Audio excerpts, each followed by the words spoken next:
Shellshock presents.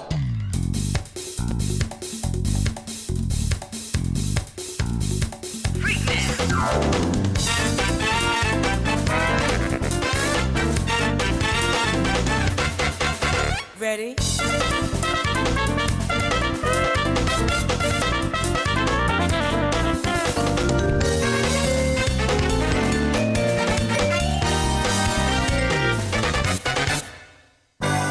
Sharing with Shellshock Season 4. New Age of Heroes.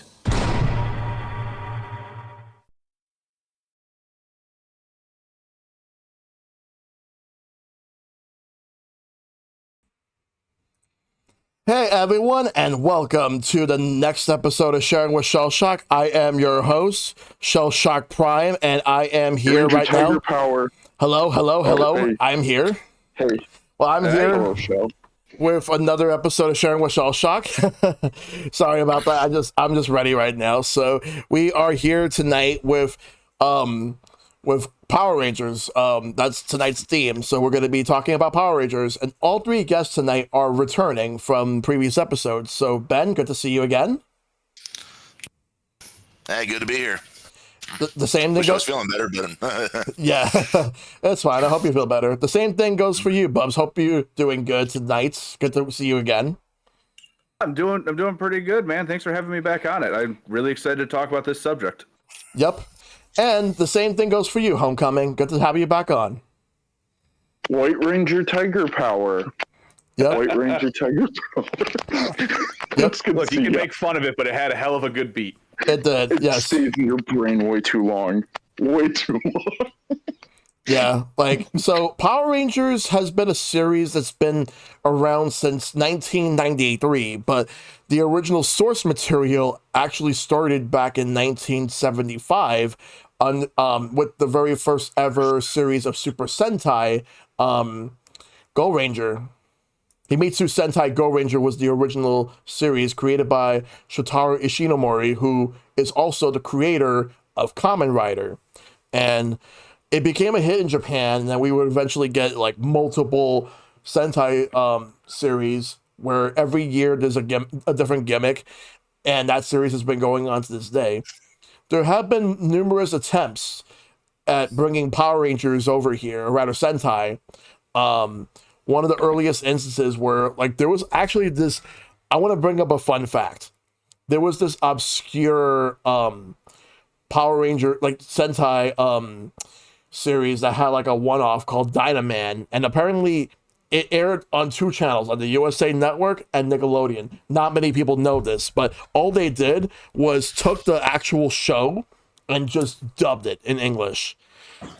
yeah, we watched that over on my stream team's side. It was actually pretty funny. Yep. That sounds like it's a train wreck, and I kind of need to look this up now. Yep. Yeah, Dynaman was basically the one. Go ahead, Homecoming. Can't be worse than VR Troopers. Well, Don't be you? worse. Oh, don't be crapping on VR Troopers. Not when you got stuff like vampires or and shit out there, or Mask Rider. Boards. or Master Rider. I will take VR Troopers over Masked Rider any day. I see you and I raise you a tattooed teenage alien from Beverly Hill. Oh God! I see you and say we don't talk about that one. Oh. Honest question, is Master Rider the Kamen Rider that they tried to do in America, where they The took Americanized Kamen Rider, where it the was suburban family? Yeah, Yes. suburban family sitcom with the weird animal puppet pet. Yeah, that weird animal puppet, and I wonder if that weird animal puppet ended up inspiring Furby. Oh, sweet Jesus! Yeah, Oh. common is Japanese for mask. Yes, that's correct. But when it comes to localizing Power Rangers, there's been multiple attempts. Haim Saban attempted for years to get Power Rangers pitched, and pretty much nobody wanted it. Like, they tried Once upon a time, Stan Lee was involved too. Yes. But then there was someone who went to Fox Kids, Margaret Loesch, who she used to work for Marvel Productions, like not the comic company, but the TV company.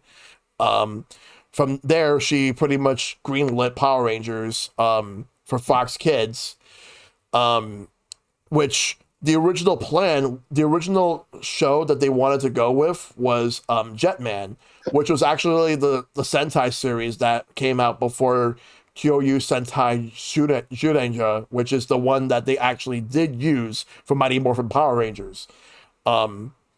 So and there was a lack of funding, and also like a lot of like companies were not invested. So unfortunately, it took so many years for it to come out here, and it used to be that we were 1 year behind. Like I remember when we got Mighty Morphin Power Rangers, I didn't even know that they were using Japanese footage. I could not tell at the time because I was little. Like we were little kids, we couldn't tell. No, we didn't care. We saw colorful superheroes fighting the monster of the week. Exactly. Exactly.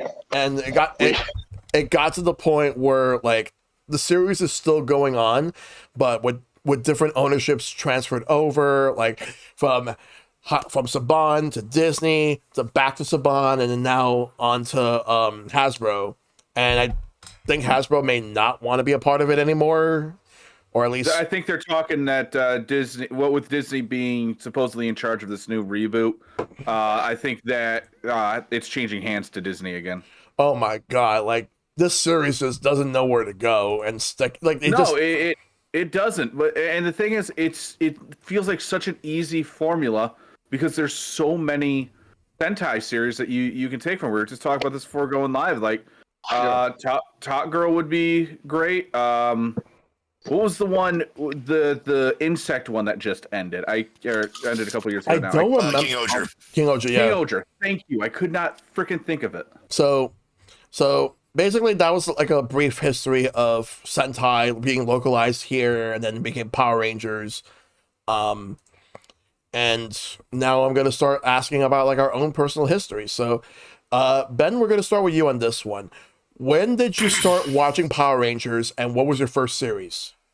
So I started with the OG series. I was the one who grew up with the original 1993 Mighty Morphin Power Rangers with the OGs with Jason, Trini, Kim, Billy, and Zach. Before Austin St. John, Walter Manuel Jones and Walter Emmanuel Jones and Tweet Trang. Tweet Trang. And I walked off the set. Yeah. So they were my first ones. I watched them. I watched the first 2 seasons. Missed most of the third due to unrelated stuff. Got back, saw Zeo in space, Turbo, or no, I'm sorry, Zero Turbo, then in space, because that's how that was working. Yeah. Then I kind of didn't watch a lot of the series until I kind of became a teenager. And I only really saw, I kind of saw parts of Time Force, Lightspeed Rescue. No, I'm sorry. I didn't really catch a lot of Lost Galaxy. I did catch most of Lightspeed Rescue. Yeah. I did catch most of Time Force.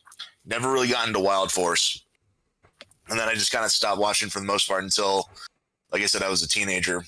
And then I kind of went back and I saw, because at the time Disney was kind of like rerunning these shows like freaking endlessly.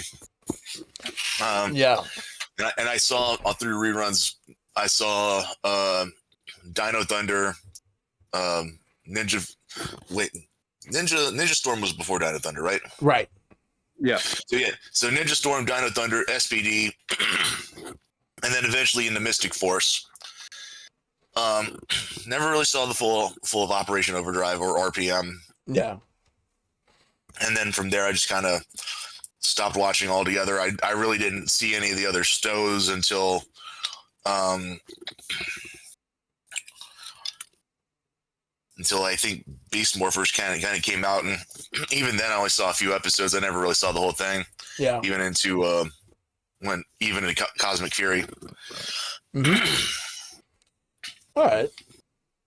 Yeah, like there was like so many different shows, but starting with the original, yeah, because I'll go into mine a little bit later on, but it's just when it started, I just didn't really know what to think of it. But I'll talk more about my part in a little bit.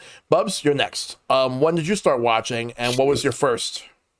Oh, day one. Mighty Morphin was the first. My brother and I sat down and watched it with our mom for years. It was every Saturday morning we sat down and we watched it through.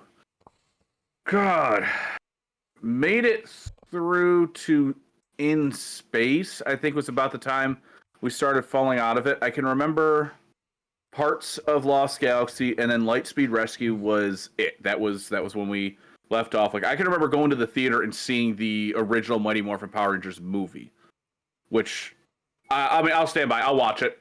It's cheesy as hell. I don't care. I'll watch it. It was fun. Yeah. We just don't talk about how the Megazord looks. They did not do the Ninja Megazord justice in that movie. Yep. But it wasn't until years later I started noticing Netflix had most of them on there. And well, when I'm sitting at work, I like to have something on in the background. I'm like, you know what? This seems like a stupid thing to do. So I ended up binging every single series Netflix had, eventually to the point where I've watched all of them, some of them multiple times now. And as I was saying before we started, I just finished Cosmic Fury today. I ended up binging it between yesterday and today. Yeah.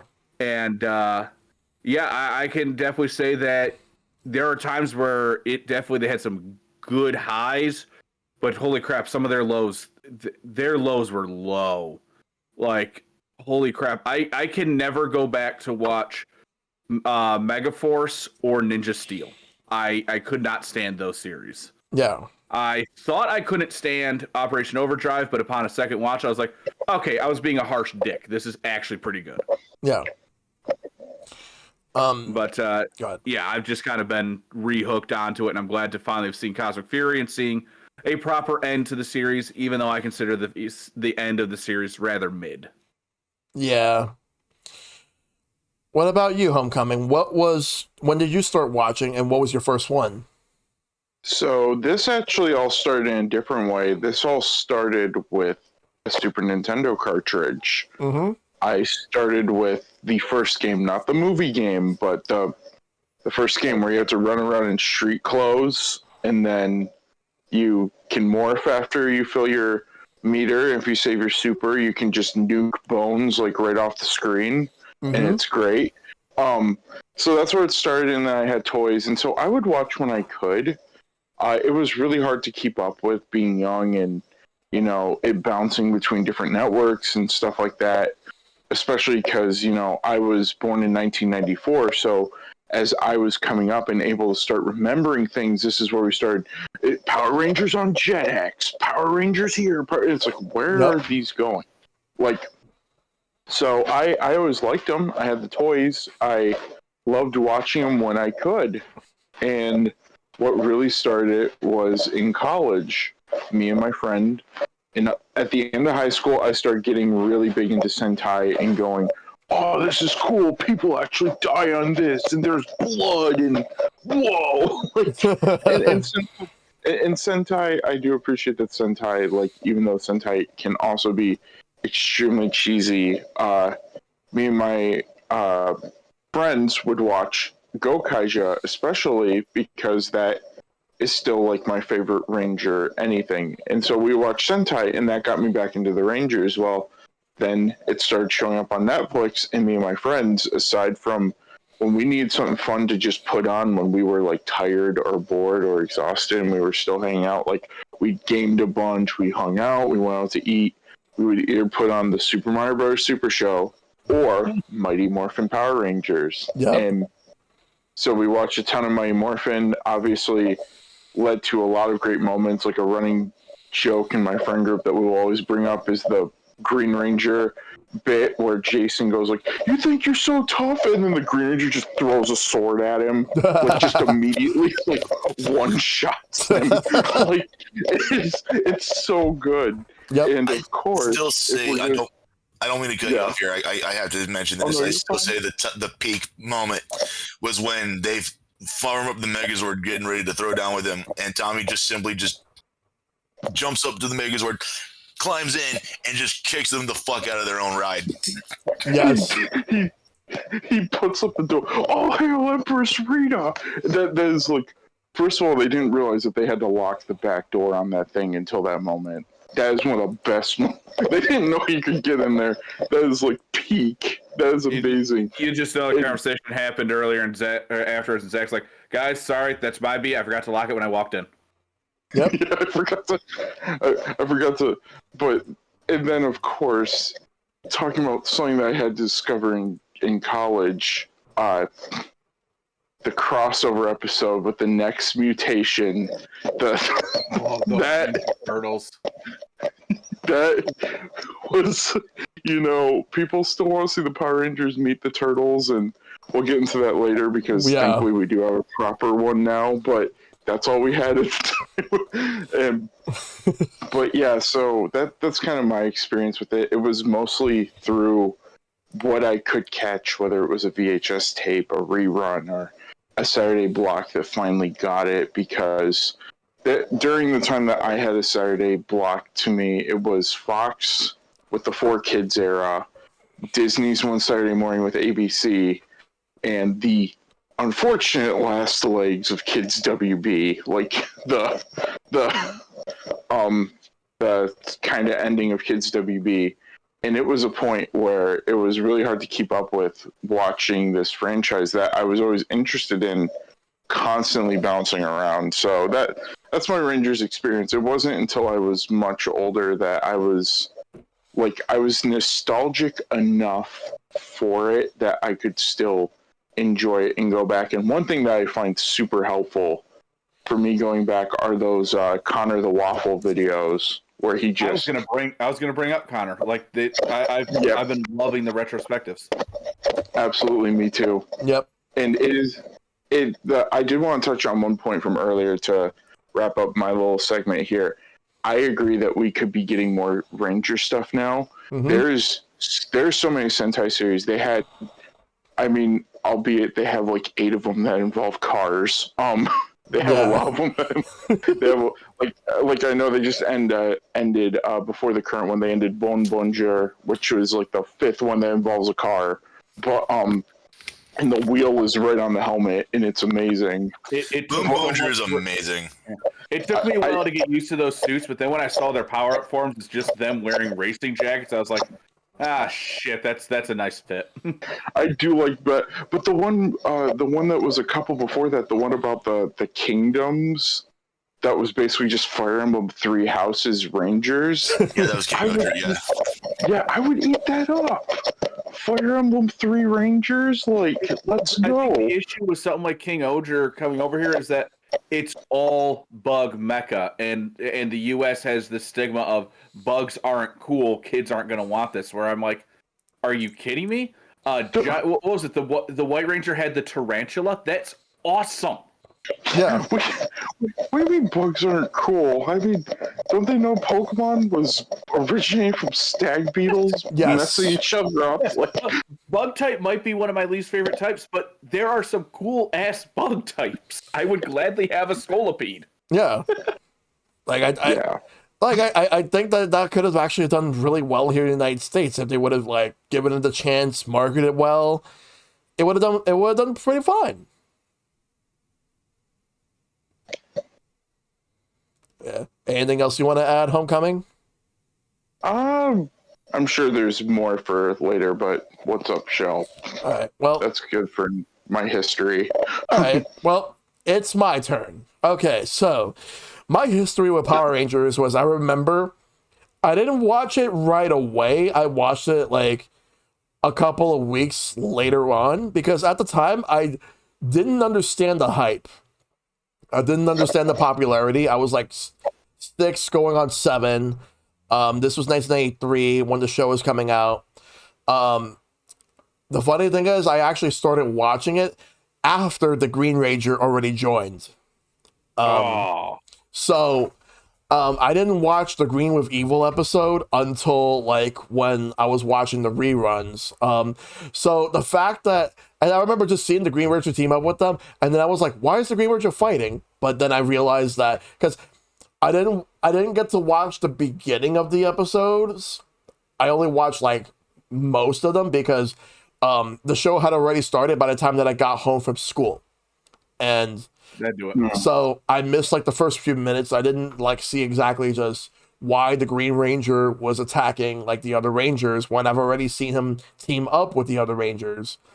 Because at first I thought it was 6 Rangers, but no, it was actually 5. And then it turned out that Tommy was the 6th. So I remember just watching, and I was like, yeah, I want to watch this. I watch it every day, and I was into it. I love this show. Like, the more I watched, the more I loved it. And I just could not get enough of it. Like 93, like, I just could not get enough. Everybody was talking about Power Rangers, like, because I remember people in my school were like all over Power Rangers, because before that, it was either Transformers, Ninja Turtles, or like pretty much like any other, like G.I. Joe and all that. Power Rangers took over. Power Rangers was the new One thing. guy who liked He-Man. Yes. And then it got to the point where I just kept watching. I could not get enough of it. And I remember like back in late 93, like they just kept showing reruns, and I was like, I've seen pretty much every episode up to that point. Like the last episode of the time was Doomsday, which was actually supposed to be the finale, and they were going to stop that version of Power Rangers, and that the season after that would have been a completely different cast, would have a completely different motif, which would have actually been the one where like the White Ranger came from, and then like they would have had the different Rangers and different suits and all that stuff. But the thing is that the show became successful, like they knew that this show was successful the moment like ratings popped up for the first episode. It was actually the number one watched program for kids in North America at the time, and that actually caught Saban off guard, because a lot of their shows are kind of like, they would do okay, they were kind of niche. That was actually their first major hit. I mean, they've had some shows, but that's like the biggest hit they've ever had. And it got to the point where they commissioned Toei, who is the distributor for Super Sentai. They commissioned Toei to make original Japanese footage, because Power Rangers was super popular. It was too big to be ignored. So it got to the point where in early like spring of 1994, we got like 20 additional episodes for the first season, with footage that was completely original for Power Rangers, rather than taking the Ranger footage that they've used. Because they, with the exception of one episode that they did not air in the United States within the initial run, which that episode ended up being about like there was like this plant, like the seeds of evil, that actually was a part of it. And then they decided to do a second fight with Pudgy Pig using the same footage of the first Pudgy Pig episode. And then we started seeing brand new footage that was commissioned. Like we would see, for example, there was one episode that had like Billy being self-conscious about like going swimming, so he decides to go on a picnic with Kimberly, while Jason, Zach, and Trini went scuba diving, and then they had to fight that fish monster.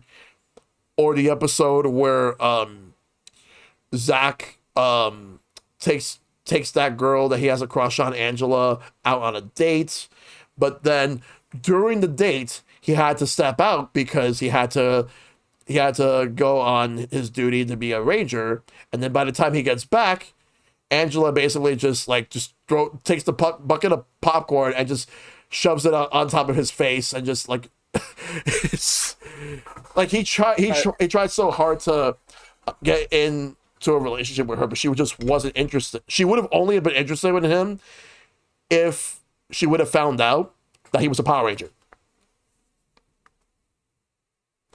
Yeah, no, I do like too that as the series went on, they found they kept doing that storyline, but they found ways for it to work, either by accidentally revealing their identity or finding a good way to balance it. Yep. And then it's like it got to the point where the the kids wanted one thing regarding these new episodes, because we only had Jason, Zach, Trini, Billy, and Kimberly, but then we got the episodes. There was this episode where there was like a Parents' Day at the youth center, like a gym and juice bar with Ernie. By the way, for the record, I love the whole gym, the gym and the juice bar setting. It's very iconic, and just seeing that's nostalgic. Bulk and Skull coming out, doing their antics, and all of a sudden, like, and then it got to the point where, like, they just pretty much just get destroyed by the Rangers for one reason or another, or they destroy themselves because they're supposed to be very dumb, they're supposed to be bullies, but they're not really bullies. They're just punks. And it got to the point where, like, because they're like some of the best parts of the show, like even like the comedic relief to everything that goes on, like that's the selling point of these two guys. They almost made a massive mistake. There was a talks of a Bulk and Skull spinoff once upon a time, and I'm like, I remember that. Yep. I was like, when I found out about that, I was like, no, I'm glad that never went anywhere. Yeah, they would not do well. I would have watched it if it was like a mini series, like if they did like only 6 episodes. Yeah, because small, but like carry an entire show with just those two. Oh yeah, never would have worked. Absolutely not. The way I would have done a Bulk and Skull show is, they just would have been bumpers that you would see on Fox Kids in between commercial breaks. That's how I would have done it. They would have been shorts. I think that would have worked just as well. Yes. Yeah. Because as they always say, there's just you can't have too much of a good thing. Although they are technically Rangers, they in the comics and in the tabletop game, Bulk has the warthog with the hammer, and Skull has the rooster with the boomerangs. Yep. That imagery. The other thing, okay, so in regards to like my continued history with Power Rangers, like I remember like just watching all these episodes. Like the Green Ranger finally came back during the Parents' Day episode, because the parents were basically sent to a different dimension by Rita and her minions. And what I remember was that the Rangers were like they were given an ultimatum by Goldar and Rita that they had to either like lose their parents forever or lose their powers. So they gave up their powers, all their power coins. They were forced to get because they wanted their parents back. However, guess what? Goldar was like, "Did you think I was really going to give you your parents back?"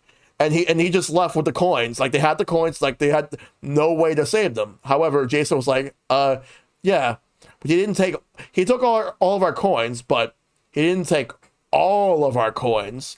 And then he had one left, which was like the dragon coin. And then Tommy just showed up. The moment Tommy showed up at the end of the episode, where like it was the juice bar, nobody was there, and his first words were, "Where is everybody?" And then it just said "to be continued." Like, and that's when you knew he was coming back. And then he came back the next episode. They gave him his powers back.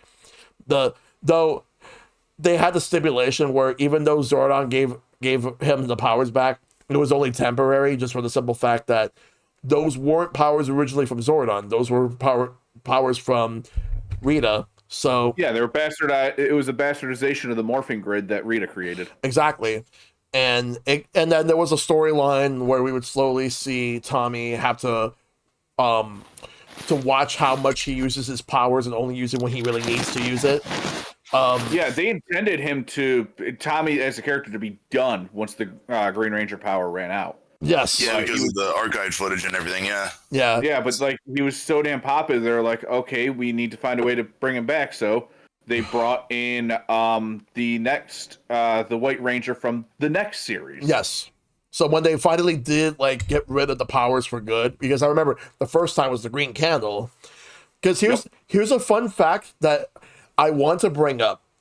In Zyuranger, like the Sentai footage, the Sentai series, what happened was this, that they actually had a campaign where they had people write in postcards asking the kids if they wanted to see the Green Ranger come back to life, or rather the Dragon Ranger, and the majority of the kids said no because he needed to die an honorable death. To be fair, like, I remember reading, I remember first reading about it, and I was really mad about that. But the more I thought about it later on, the more I realized, to be fair, those kids weren't going to know we were going to get this show. They thought that this was only for them. Yeah. And it got to the point where they did make Sentai footage original for Mighty Morphin Power Rangers, where it did have the Green Ranger appear in a couple of the episodes.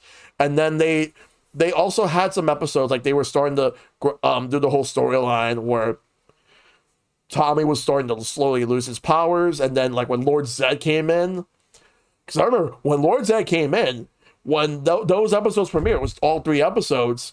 It was not on a Saturday morning. It was not on a weekday morning. It was on prime time at night. Because they had a night where they were doing a preview. They had the first 3 episodes of season 2 of Mighty Morphin Power Rangers, as well as the season premiere of X-Men. The fact that they did that on prime time was wild, because they knew that, like, that's where all the eyeballs were going to be on TV. So having Power Rangers on prime time was a huge deal back in 1994 for the second season. I remember when Zed appeared. It was a big deal. That dude, I mean, you can see what I got sitting next to me. This dude is my favorite freaking villain. He made an entrance, he made an impression, and he stuck with it. Like, even like I said, I finished Cosmic Fury today, where he is the main villain. They were smart to bring him back as the final villain for the series, and he was good. He commanded every scene that he was in. And even though they had to dumb him down because parents bitched that he was too scary, he was still an intimidating villain. Yeah. My only real regret about Zed's portrayal in Cosmic Fury is poor Robert Axelrod passed away. He did. Yes. Rest in peace. Because it would have been amazing to bring him back just to kind of reprise the role once again. Mm-hmm. But the guy that replaced him, he does a good job. I like his voice as Zed, but there was something about the voice in the original one that just, like, it haunted me as a kid. Like, I was legitimately terrified of him, and I wanted more. Yeah, go ahead.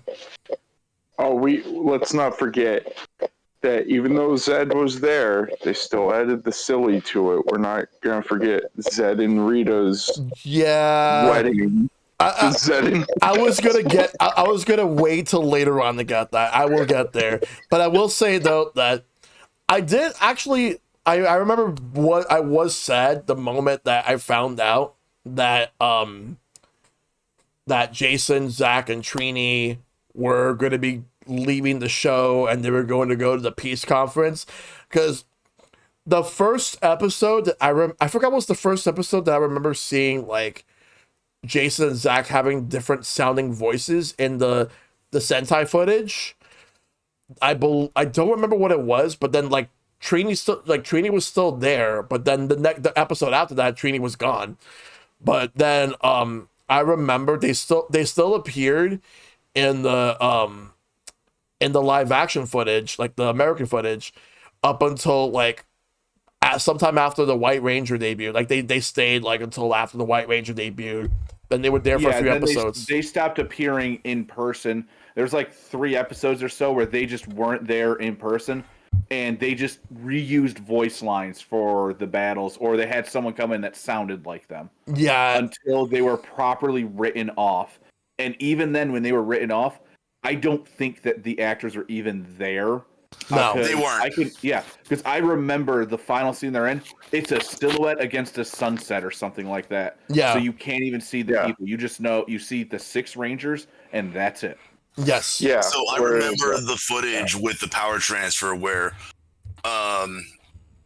the actors supposedly portraying Jason, Zach, and Trini transferred their powers to Rocky, Aisha, and Adam. And Rocky, Aisha, and Adam, they take their helmets off to reveal their faces, but the original three remain helmeted for the rest of the scene until they are teleported out. Mm-hmm. Yep. Like they don't even bother like taking off their helmets or anything, or completely uncovered. No, and then funny enough, every single power transfer from then on for the rest of the series, if there's a power transfer, the suits leave the people who are giving up the power. Yep. They just were like, okay, we don't have these three anymore. We need to do this. Yep. That's what I was going to say, because Kimberly's is actually later on. Kimberly the cat. Yeah. That was, yeah. They got that one right. Power, and Kimberly loses the suit. Like Kimberly had the best send off. The one that actually had the worst send off was Billy. Like what? Oh my god! And They did fucking David Yost dirty. Okay, so I remember back in the mid 2000s, the original reason that I remember reading that he left was due to a pay dispute. But then in 2009 or 2010, there was an interview where he actually talked about the real reason why he actually left the show, because there was a lot of the crew said a lot of homophobic slurs against him. And mind you, it was not the main cast that said any of that. No, the cast had his back. Yes. It was the crew, and also Haim Saban. Haim Saban was known for being extremely homophobic as well as being extremely anti-union.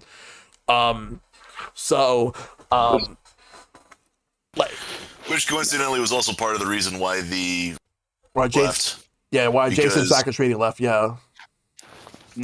Because they were demanding more pay, and they were thinking I heard rumors that they were like gonna try to force unions or something like that, and then they were threatened with being fired, and they just said, okay, fuck this, and they just walked.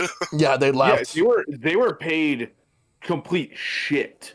All of them were paid complete crap for literally putting Saban on the map. Yeah. And from what I've heard, like there were later interviews, like there was like one from both Walter Emmanuel Jones and Austin St. John both talked like together about how like they did not even get any residuals or royalties, like not even like merchandise money. They didn't get any of that at all. All of that went to either Saban or Bandai at the time. No, that is why. Go ahead. That is why we saw so many Ranger actors making appearances at conventions, because conventions, that's where they were getting their money, ended up being their bread and butter because of just how. Yeah, the thing I wanted to say about Billy is that Billy's actor was so poorly treated that I am happy that the Netflix movie Once and Always finally gave Billy his flowers. Yeah, like that is the best apology that I am happy that he was able to get. Yes.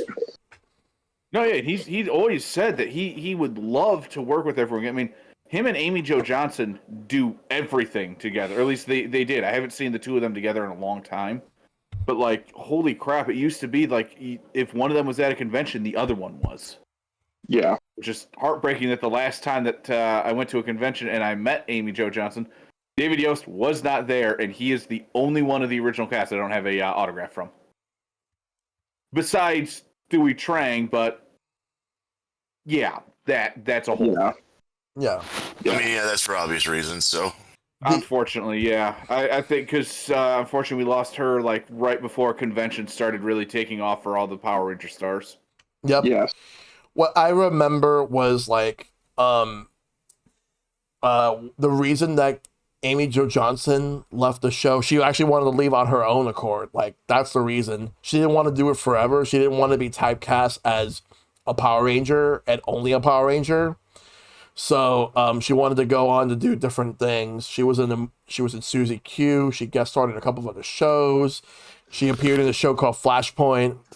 Flashpoint. I thought it was Burn Notice for some reason. I don't know.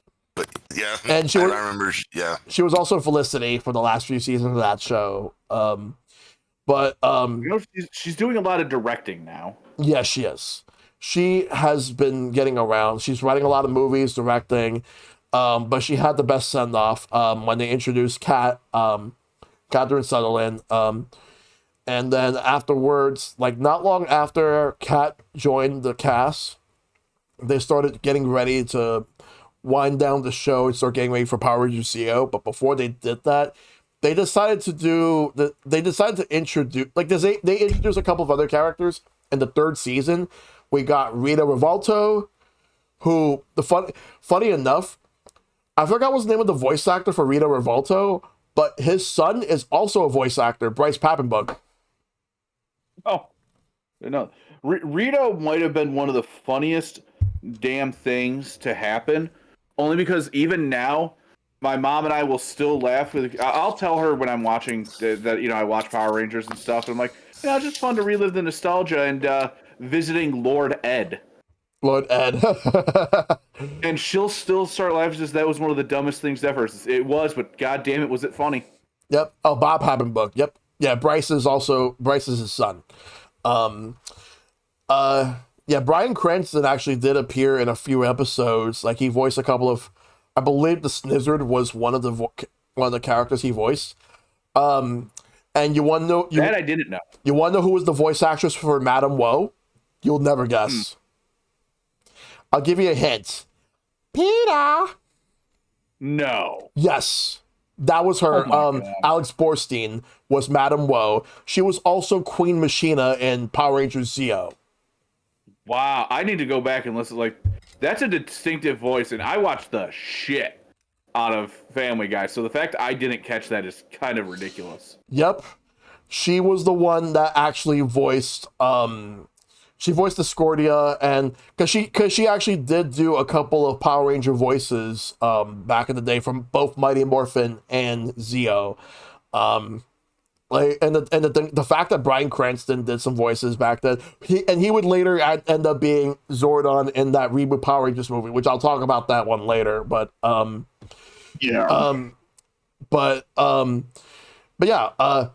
I started watching like Power Rangers back in '93, and Mighty Morphin was my first, and I kept watching for a few years off and on. Then I stopped, but I'll get to why I stopped later on. There's a later question about that, but so Bubs, we're gonna start with you on the next one. Okay. Who are your favorite Rangers? At least give me 5. Ooh, 5. Okay, 5. Easily enough done. I can give you 2 right out the gate. Jason and Tommy. Yeah. But I mean, I think if anyone grew up with Mighty Morphin, which actually, before we get further onto that, proof that Jason is my favorite. I had Austin St. John sign this before everything came out that he's kind of a bit of a piece of crap. But yeah, that's a different thing. This man, Jason, childhood hero. This is the Austin St. John I will always remember. Right. I'm perfectly fine not meeting him again. I did also meet Jason David Frank. That was amazing to meet him. I got a bunch of things signed from him. Put my one friend into tears when I told him I got a signed picture of Jason David Frank for him. But let's see here. Got those 2. God Almighty, I gotta really think. Billy was also always a favorite, but I would say that Jason and Tommy were more so. Going into the later seasons, I would say Carter from Lightspeed Rescue, another Red Ranger. He was, in my opinion, he is the best Red Ranger you could have. This man, he was a leader. He was willing to put himself after the team. He was the first one to run into danger. Like that was exactly what a Red Ranger needed to be. Let's see here. God, who else would I say? Well, oh my God! Now that you're putting me on the spot of thinking about different Rangers, I'm blanking on some. I know for the most part the Reds were always some of my favorites, but I would say Dino Charge Black was one of my favorites because he was actually straight up from New Zealand. Yeah. And he was a lot of fun. He got humbled throughout the series, and that helped out. Mm-hmm. I think I'd say Wes from Time Force. Again, another. Oh my God! I listed 4 Red Rangers and 1 Black Ranger. Not bad. Not bad. Tommy. Yeah, because Tommy was Red Ranger twice. He was Zeo and Turbo. but obviously everyone more knows him as Green and White. Exactly. And of course, there's the little known he was the Black Brachio Ranger. He was. In Dino Thunder, Yes. which Dino Thunder gave probably my absolute favorite meta joke, which was after he became the Black Ranger and officially joined the team as more than just the mentor. He says, "Yeah, but I realized I got to go clothes shopping. There's a serious lack of black in my wardrobe." Yeah, I remember that. Like, that was from, like, when he just became the Black Dino Thunder Ranger.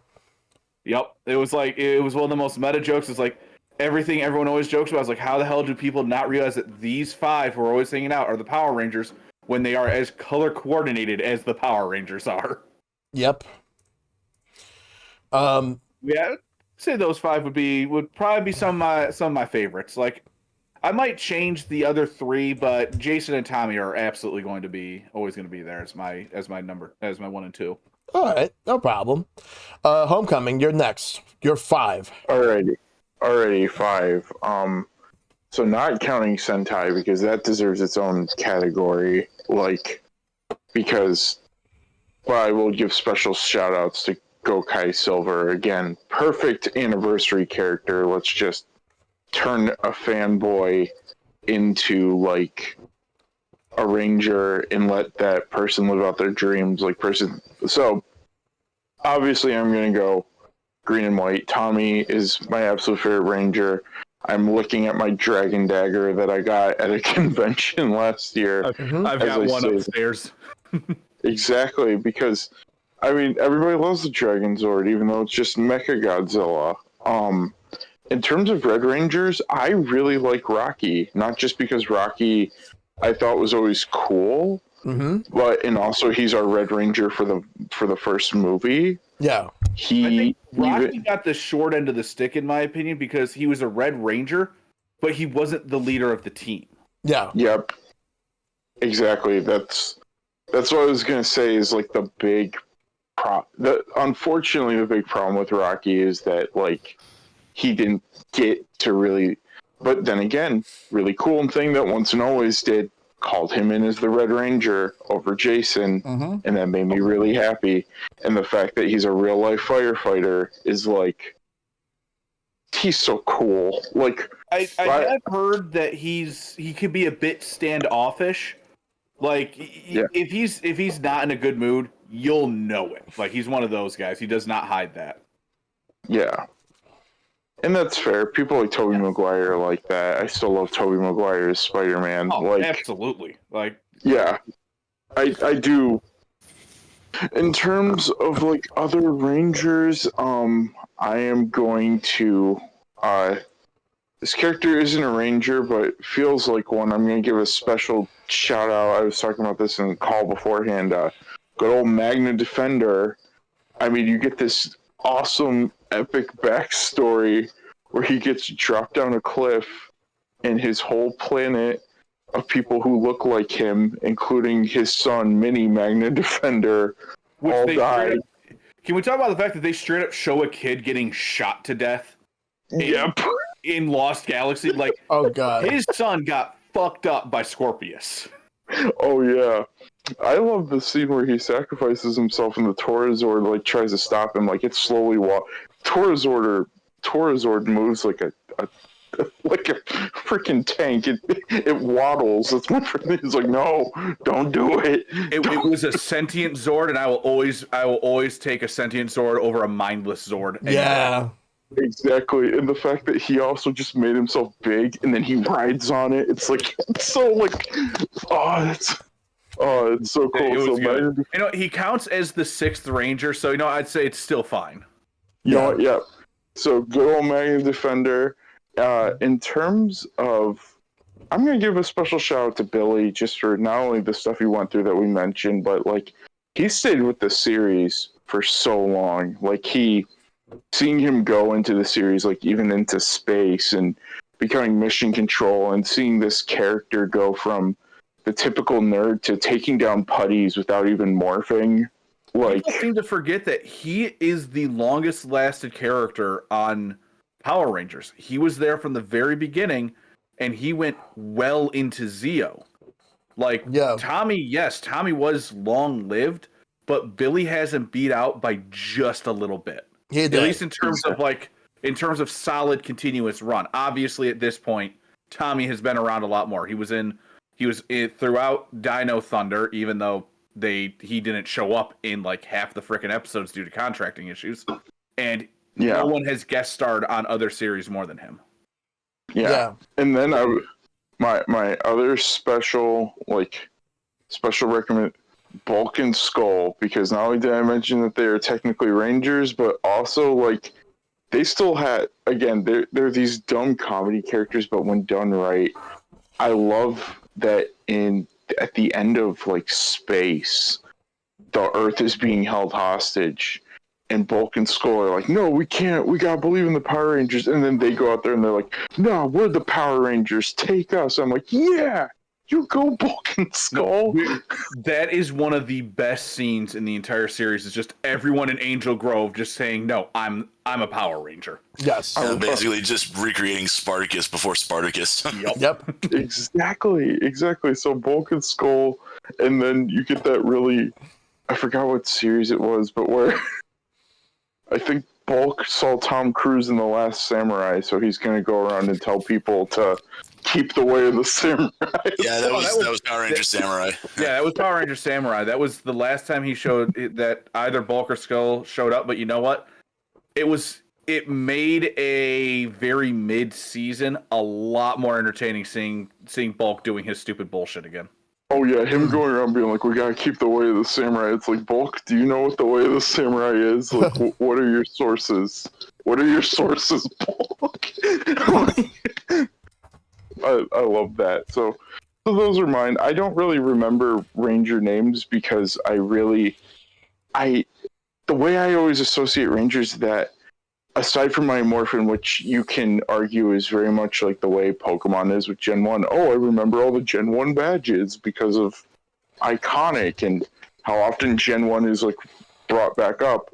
I feel like Mighty Morphin is the most remembered in the public eye, not only because that's when Ranger Mania was at its highest, but also because nostalgia, like, you don't see helmets from any other series going on sale. You don't see like replicas of other. I would love to see that, but so it's a little hard to remember like Rangers. I always remember, oh, Pink from this series or Blue, but I never remember the characters' names because I feel like they want you to remember the Ranger over the person who's in the suit. Like that's just the way that Power Rangers has always been. Like, oh man, I saw the blue one. I saw a figure of the blue one. I like that design with the cape, and you know what I mean? Like, oh yeah, no, like for me, it takes, when I sit down to watch a series, even when I've watched before, it takes me a little bit to to remember the characters fully again. Mm-hmm. Like even Cosmic Fury, I literally just finished it today.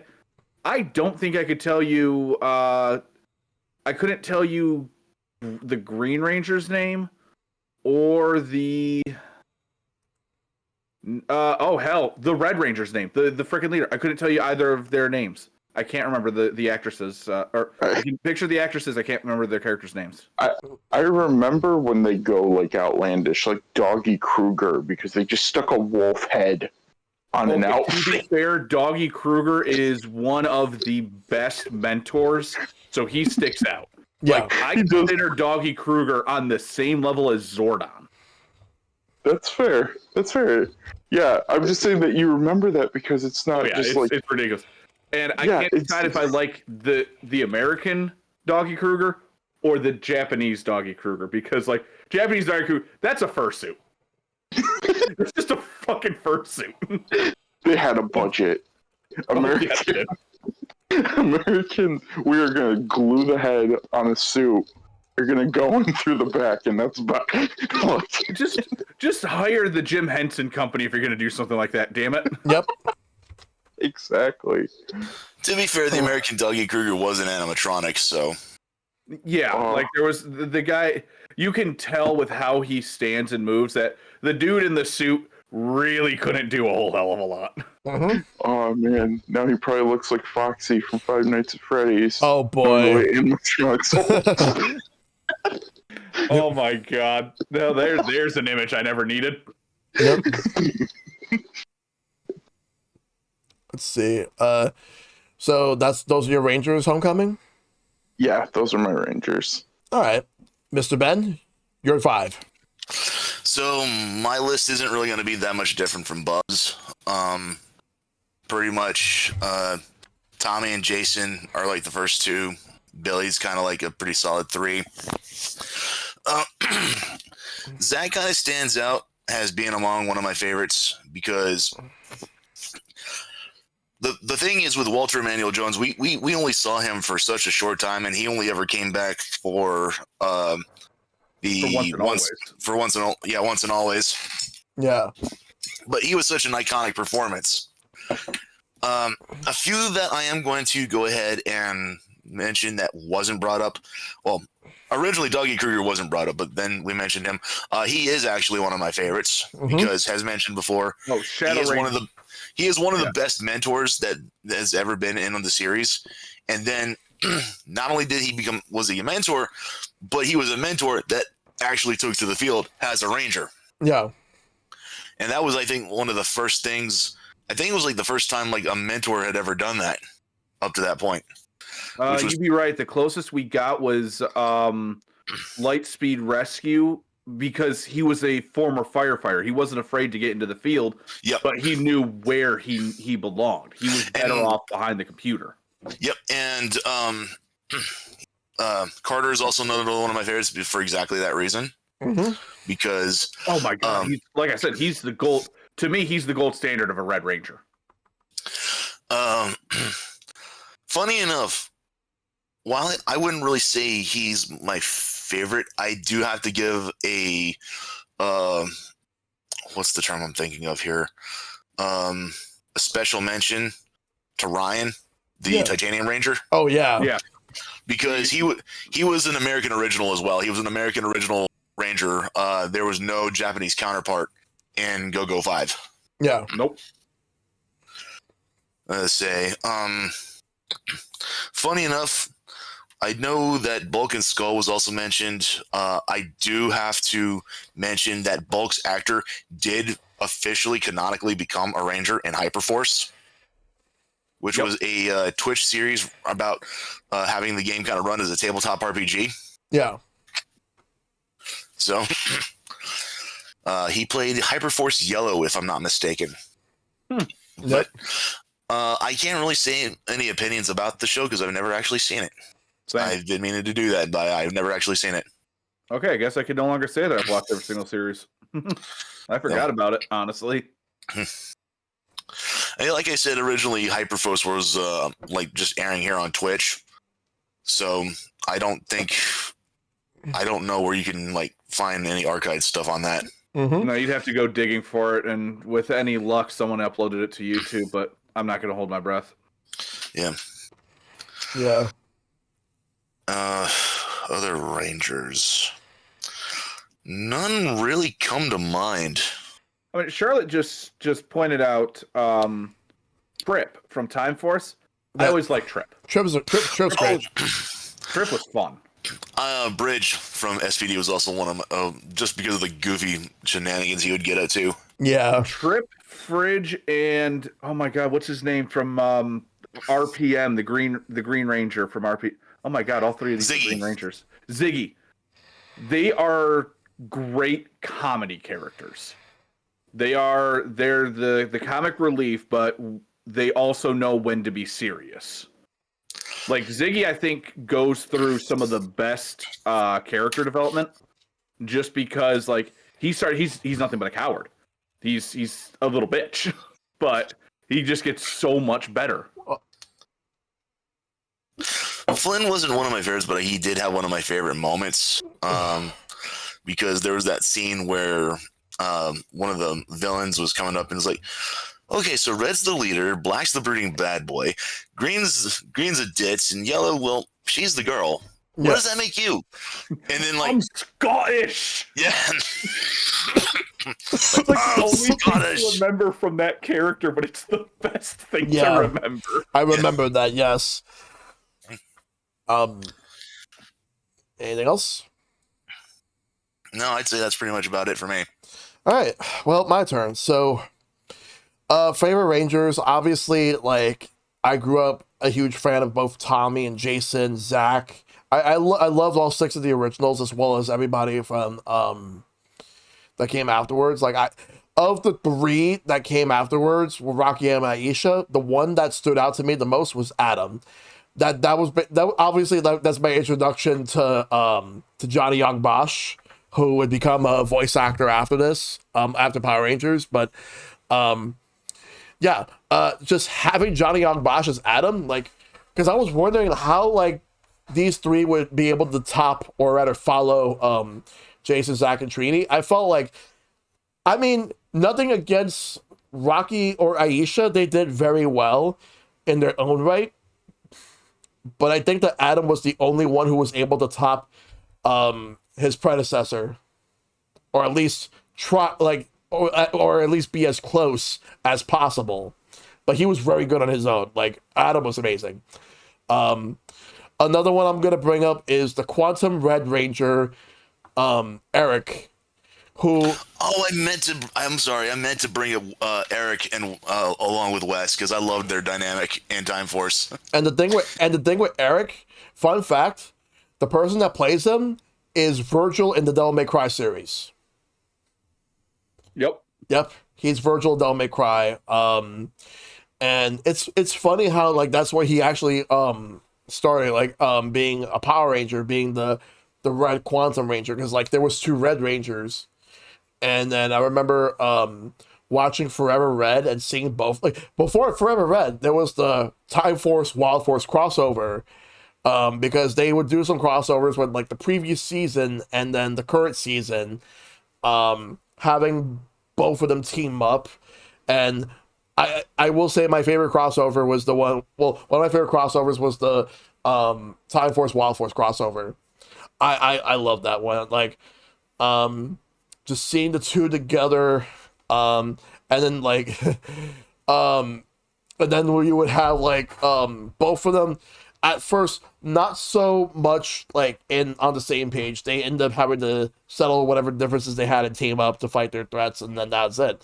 But then they reunited again once, or at least Cole reunited with Wes and Eric once they met up with the other Red Rangers. Just the moment that Forever Red happened, when I first watched that, because like it's one of those things where you had to be like, if you've been watching Power Rangers for a long time and you've seen like how all these Rangers were within their shows up to that point, that was an amazing moment. But it was even more amazing just being able to see Tommy and Jason back.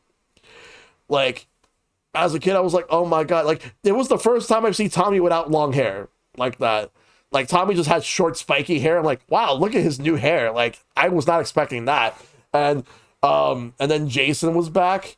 Like, I was like, oh, I was absolutely just hyped up. Like, the kid, the 7-year-old from 1993 that loved Power Rangers was really, really excited to see all of that. So that was basically me when I first saw Forever Red. Well, Forever Red was absolutely brilliant. The only issue I have with it is like they revived Serpentera, like the biggest threat the Rangers had ever faced up to that point, because they never beat Serpentera. They pushed it back more than anything. And then suddenly this new Red Ranger comes in. He gets a fancy ass new bike, and he just obliterates Serpentera. Yeah, he did. Like, with zero effort. It's like, are you serious? Like, come on, guys. You're going to bring back something like this, something that both Tommy and Jason are like, yeah, Lord Zed almost conquered Earth with this thing. That's how dangerous it is. But you're right. A bike can handle it. Yeah. Yeah, I think They the had reason to why sell they the were. toys. Yeah, I was about to say, yeah, that was the whole reason why they brought the bike in, was because of the fucking toy shit. So. Yeah. A lot of people said that this. Go ahead, Homecoming. I'll go after. That's how you do it. It's like, oh man, I don't know how I feel about this bike. Watches the special. Bike blows up. Age-old intergalactic threat. Okay, maybe I do want this bike. Like, goes to the store. Yeah, what's up, Shell? Well, what I was gonna say was that I think what would have made that final climax better was to have a team up between Cole and it should have just been a team up between Cole and Jason, and then like have the other Rangers go in, but then have Cole and Jason like be the two that go in to destroy Serpentera. That's what I would have done rather than just having Cole be the one to do it, because I get it, like it's Power Rangers Wild Force, but they should have at least had a team up. That would have made it better. Yeah, do something like they fought together during the big battle beforehand, but like I don't know. I know that in some of the cases the Zords were destroyed, or hell, even in the case of Andros, he doesn't even have his own unique Zord. Although he did by the end of it. That's right. But like you could have easily figured out a way to have some of the other Zords show up. I get it. Budget is a problem. And God knows Power Rangers has never had a high budget. No, it did not. The closest thing was the original 95 movie, and even then that was a stretch. But you're right. Yeah. Didn't they bastardize some of the Big Bad Beetleborgs costumes for the they did. amendments? All of the Big Bad Beetleborgs were used, including the evil Beetleborg. Yep. Who was also, funny enough, named General Venjix. Yeah. Who only a few seasons later would show up as the main villain. And in my opinion, this one of the best villains because, unlike most others, he has a goddamn body count. Yeah. This dude wiped out all of humanity except for one city. Corinth was all there was. This dude wiped out everything else. He Skynetted us. And fun fact, the right-hand man to General Venjix was actually voiced by Walter Jones.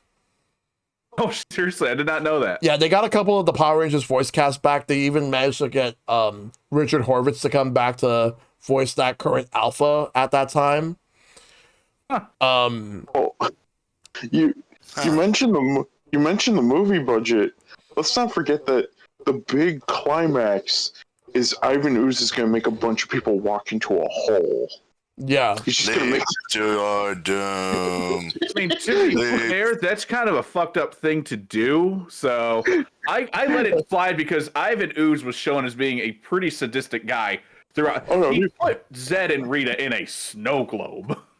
Oh yeah, like he was still evil, but I still think it's funny. It's like, oh man, we don't have a budget for like a big robot or a space lizard. Oh, big hole in the ground. Let's do it.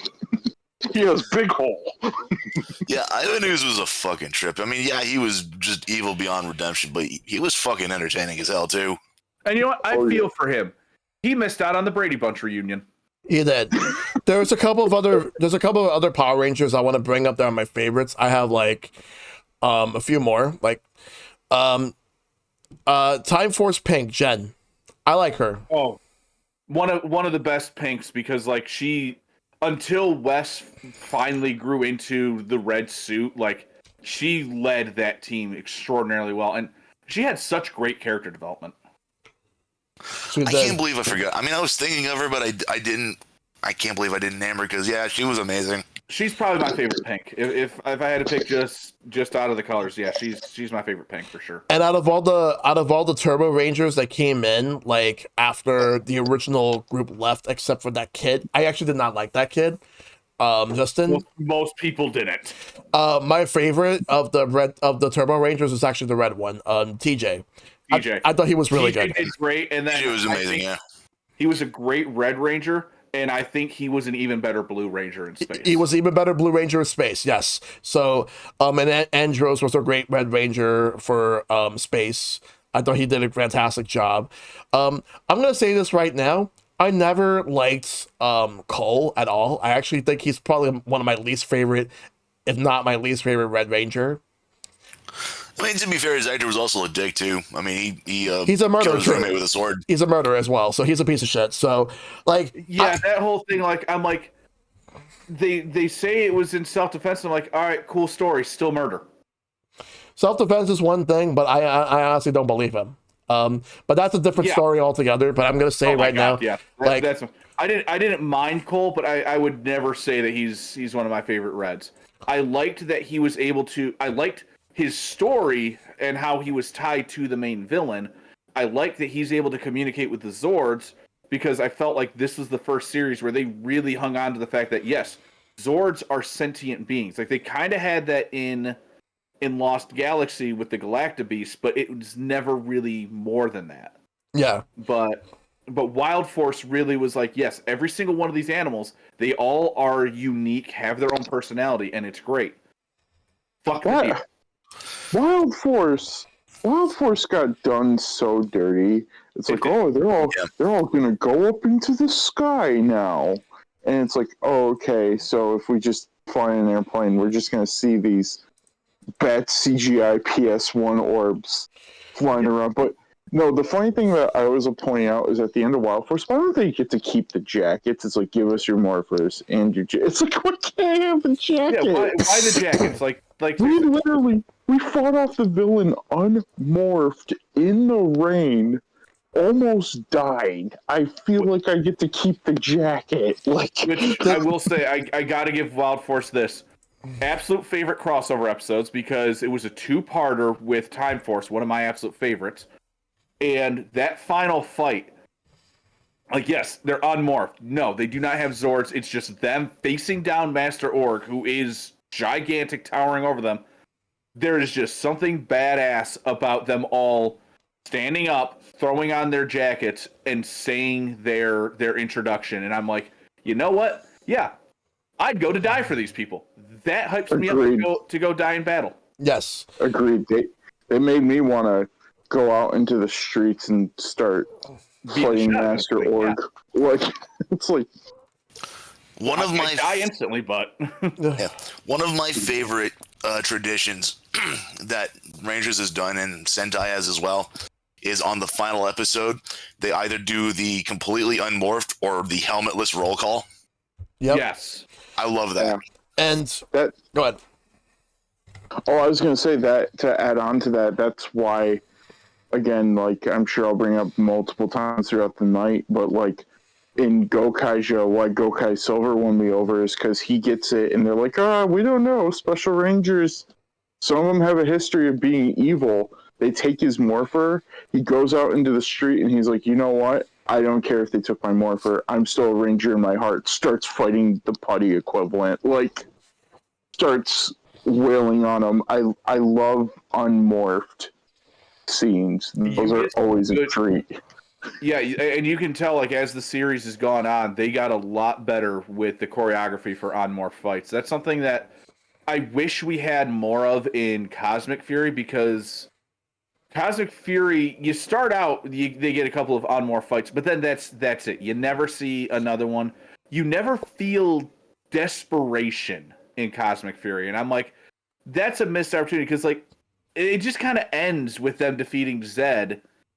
And, well, don't get me wrong, it's hilarious how they defeat Zed, but it just doesn't feel right. Like, that was my biggest thing, is like, oh, the fight's over suddenly. There's, like, Zed blew up all of the Zords with zero effort, and suddenly, oh, the fight's done. Yes. If you haven't seen it but already, if I would recommend maybe checking out the most recent Sentai, number one Sentai Gojuger, because they've done something unique with the series where it's not an unmorphed like fight on the street on foot, but the Zord battles are unmorphed. Yeah. Really? So they're piloting just without their suits? Well, yeah, because so they've also done it a little bit differently too. Because with the Zord fight, instead of having the five come together in a single mech, only one Ranger of the five pilots the mech, Tegasword. That's what I was afraid of. Like, I don't know. There's it's a cool, unique idea. I'll give them that. But I can't say I'm a fan of it. I was always a fan of them coming together. Like, when it comes to the Zords and the mechas, like, I prefer when you can really see where each part is. Like, again, harping on Cosmic Fury again. That is my least favorite Megazord. It is such a boring Megazord to me. Yeah. Because it's like, oh, they have to have the giant orbs, and I get it. In the Sentai, those are the cockpits. And that was kind of the theming was those orbs, but it leads to extremely boring figures of boring design because like the figures themselves, if you look at how it moves, there is no articulation to it whatsoever because there can't be. Yeah. So in terms of the next thing to ask about is, what are your favorite episodes and who are your favorite Rangers and Homecoming? Mm-hmm. We already asked about the favorite Rangers, but it's just who are your favorite episodes? Yeah.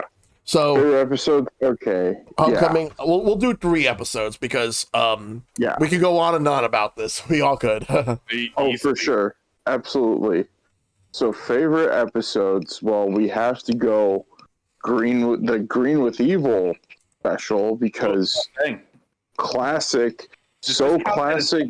an episode. It's So 5 episodes.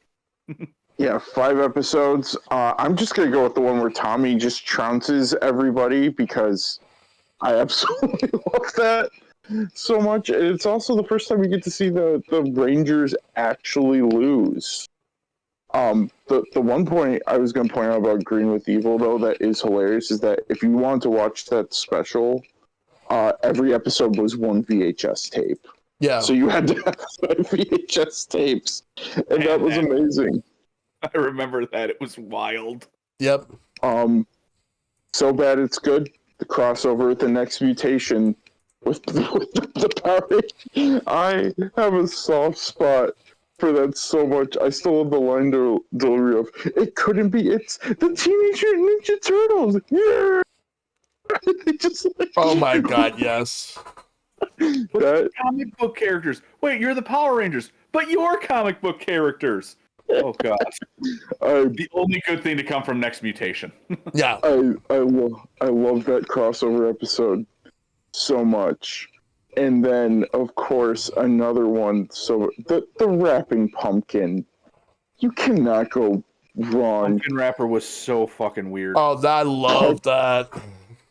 I think Pumpkin Rapper is also the one where Skull is on that weird like Halloween game with the host guy, like the Wheel of Misfortune and like stuff of that. Like it was. I still try to. There needs to be like video essays and documentaries on what went on when they made that episode. Like, because I know for a fact that Pumpkin wasn't rapping in the original Sentai footage. What went on with that is that they were smoking whatever the hell Pumpkin Rapper was made of. I will not be convinced otherwise. I want some of the stuff that they had. Make my substance grow. Oh damn! It's like everybody's just sitting around the office and they're like, "What if we made this pumpkin rap?" But and also, all honesty, I picked 2 joke ones. The last one I'll say the Wild Force finale, as just mentioned, that was so good. And it was one of the best ways to end a season, I think, just because they showed, like, you could tell they're all still friends, but they all went their own separate ways. And the fact the Yellow Ranger, she went back to the Air Force and she still flies with the Yellow Eagle every single day. I'm like, I love that because, again, sentient Zords. Yes. I will always want a sentient Zord. Exactly. Like when I found out in the Sentai that most of the Zords actually fucking talk, I was like, why do we not have that? Exactly. That's why as we mentioned earlier, that's why we love Torazord. Special shout out to Magna Defender's Sacrifice episode, and the last thing he sees is his son, and it's so amazing. Oh, heartbreaking, but so good. It's so good. We love to see it. We love to see this like. We love to see this mysterious character get his hero moment, and like the fact that this was one of the first major instances in Western Power Rangers where we actually saw a death happen. You don't get that. Like, No. And the thing is, you get 2 deaths in almost 3 actually in Lost Galaxy, because Mike dies at the very beginning, or so you think. Magna Defender eventually dies, and what's her name? The original Pink Ranger did technically die, although she came back at the end. But the I think that was actress, Kendricks, if I'm not mistaken. yeah, The name of the Kendrick. character. Yeah. But the actress was fighting cancer, which thankfully she did survive. Yes. yeah. There was a death in the beginning of Time Force. Yes, there was. Yep. Yeah, but then timey-wimey, wibbly-wobbly stuff, and Alex ended up being alive still. Yeah. Yeah. It was. Oh, it was leukemia specifically. Thank you. I could not remember. Yeah. There's a funny story about Death and Wild Force that I remember reading about, and that's originally Cole's parents. They were never shown, but they were implied to have died to Master Org, and at the time, I think they was running on Fox. I think Fox was the one, or no, Saban was the one who still had the rights.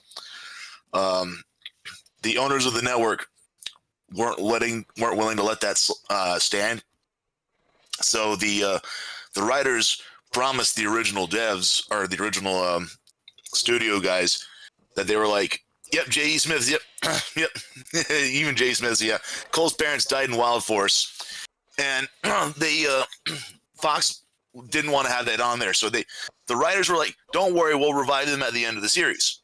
But then Saban sold the rights to Power Rangers to Disney, and then the writers just never mentioned it. The fate of Cole's parents to the new Disney owners. So Cole's parents stay dead, even though they were meant to be brought back at the end of the series. Yep. To be fair, it's Disney. We all know how they feel about parents of the main characters. Yeah. So, Homecoming, do you have any more episodes you want to bring up?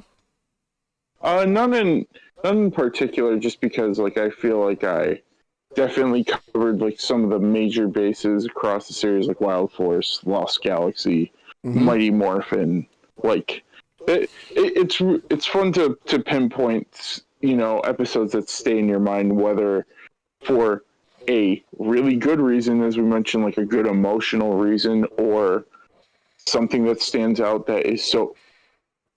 You know what? I'll say one more. Never forget Stoplight Turtle. Put Stoplight Turtle in the next Power Rangers games, you cowards. Put Stoplight Turtle in his goofy ass dance. Yes. Yeah, that's good for me. All right. That's good for me. All right. Well, Ben, it's your turn. You're like at least 3 of your favorite episodes. Oh, I can't really limit it to just 3 single episodes, because these are all multi stuff. But I'm gonna Take your time. Drink some water, Sorry about man. yeah, I'm gonna have to grab something to drink out here in a minute. But Countdown to Destruction, number 1.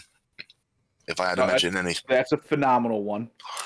because yeah, that's pretty much the first time where like Zordon's rules were openly broken. Yep. Where the Power Rangers publicly revealed themselves. To be fair, he died like 5 minutes later. Well, that's true.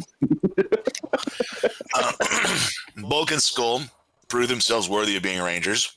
Yep. If there ever was a scene where that they were worthy of the power. Oh, they earned their colors in that scene. After the next ones, I mean, Green with Evil was, obviously one of my favorites, but we've already mentioned that one. So I'm going to go ahead and mention another like overarching thing with the Psycho Rangers.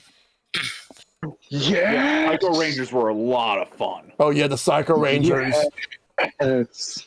Yeah, I remember them. Like that was wild. Were Psycho Rangers in the Sentai, or were they American?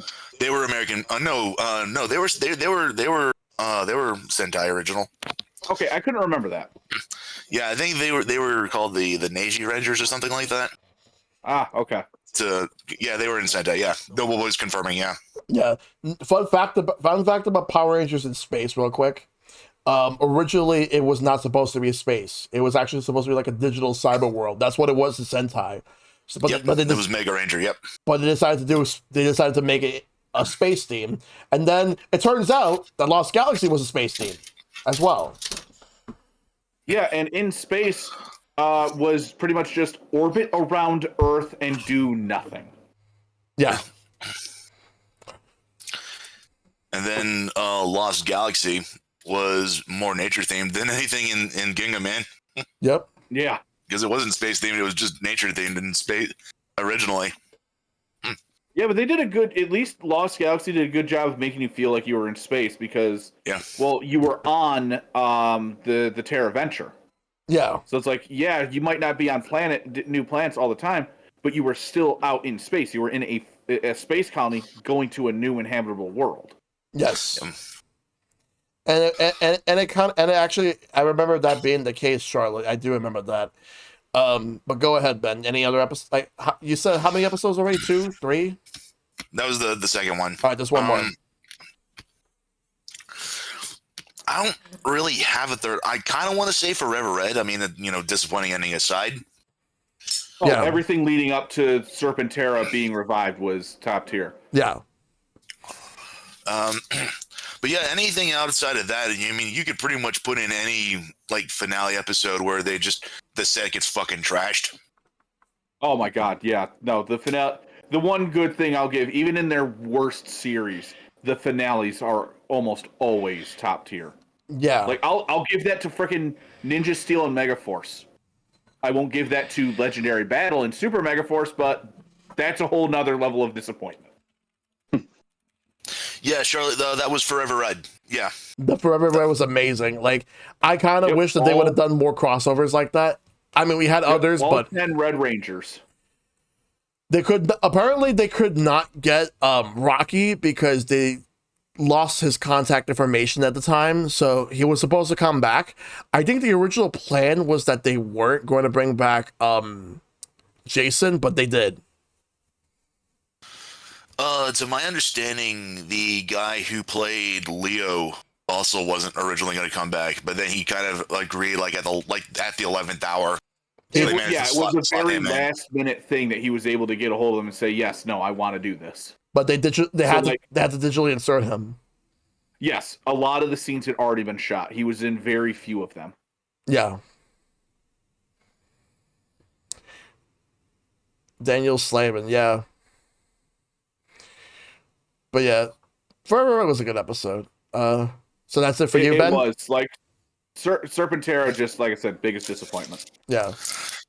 Yeah, I don't have anything else to really add on. All right, Bubs, you're 3. What's gonna I gotta really go dig in the trenches for this, only because the best ones have been said. Green with Evil, Countdown to Destruction, Forever Red, those are fantastic ones.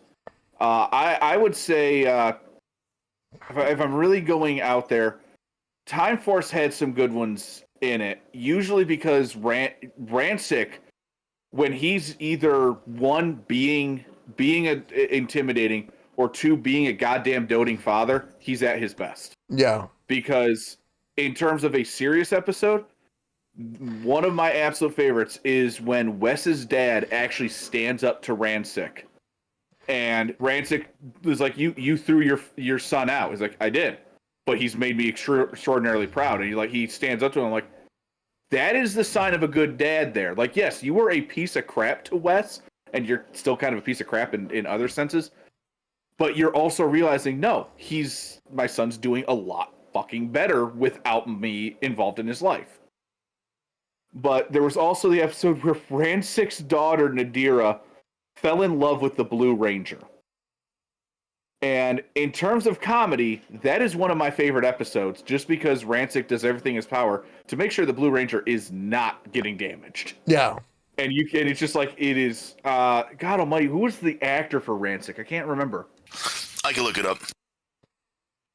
Because it's someone that when I saw who it was, I was shocked that he was involved in anything like Power Rangers. According to Google, Vernon Wells. Yeah, Vernon Wells. Yep. yeah, man. Noble Boy Yeah. in chat says it as well. Yep. Yeah. So Vernon Wells, he like I would say those are a couple of favorites, but the crossover with Time Force during Wild Force is absolutely one of my favorites. I would say End of Time from Time Force is another one. And for an actual third choice, God, I want to say maybe something from RPM, but I am struggling to think of one that really stands out as just like, oh my God, I need to just sit down and focus on this episode. Yeah. Whereas Is that the Mad Max one? that's the Mad Max one, yes. Oh my gosh! You see the Japanese one? It's like, yeah, we're having fun and driving cars over in America. Life sucks. Life is the a entire highway. world is dead.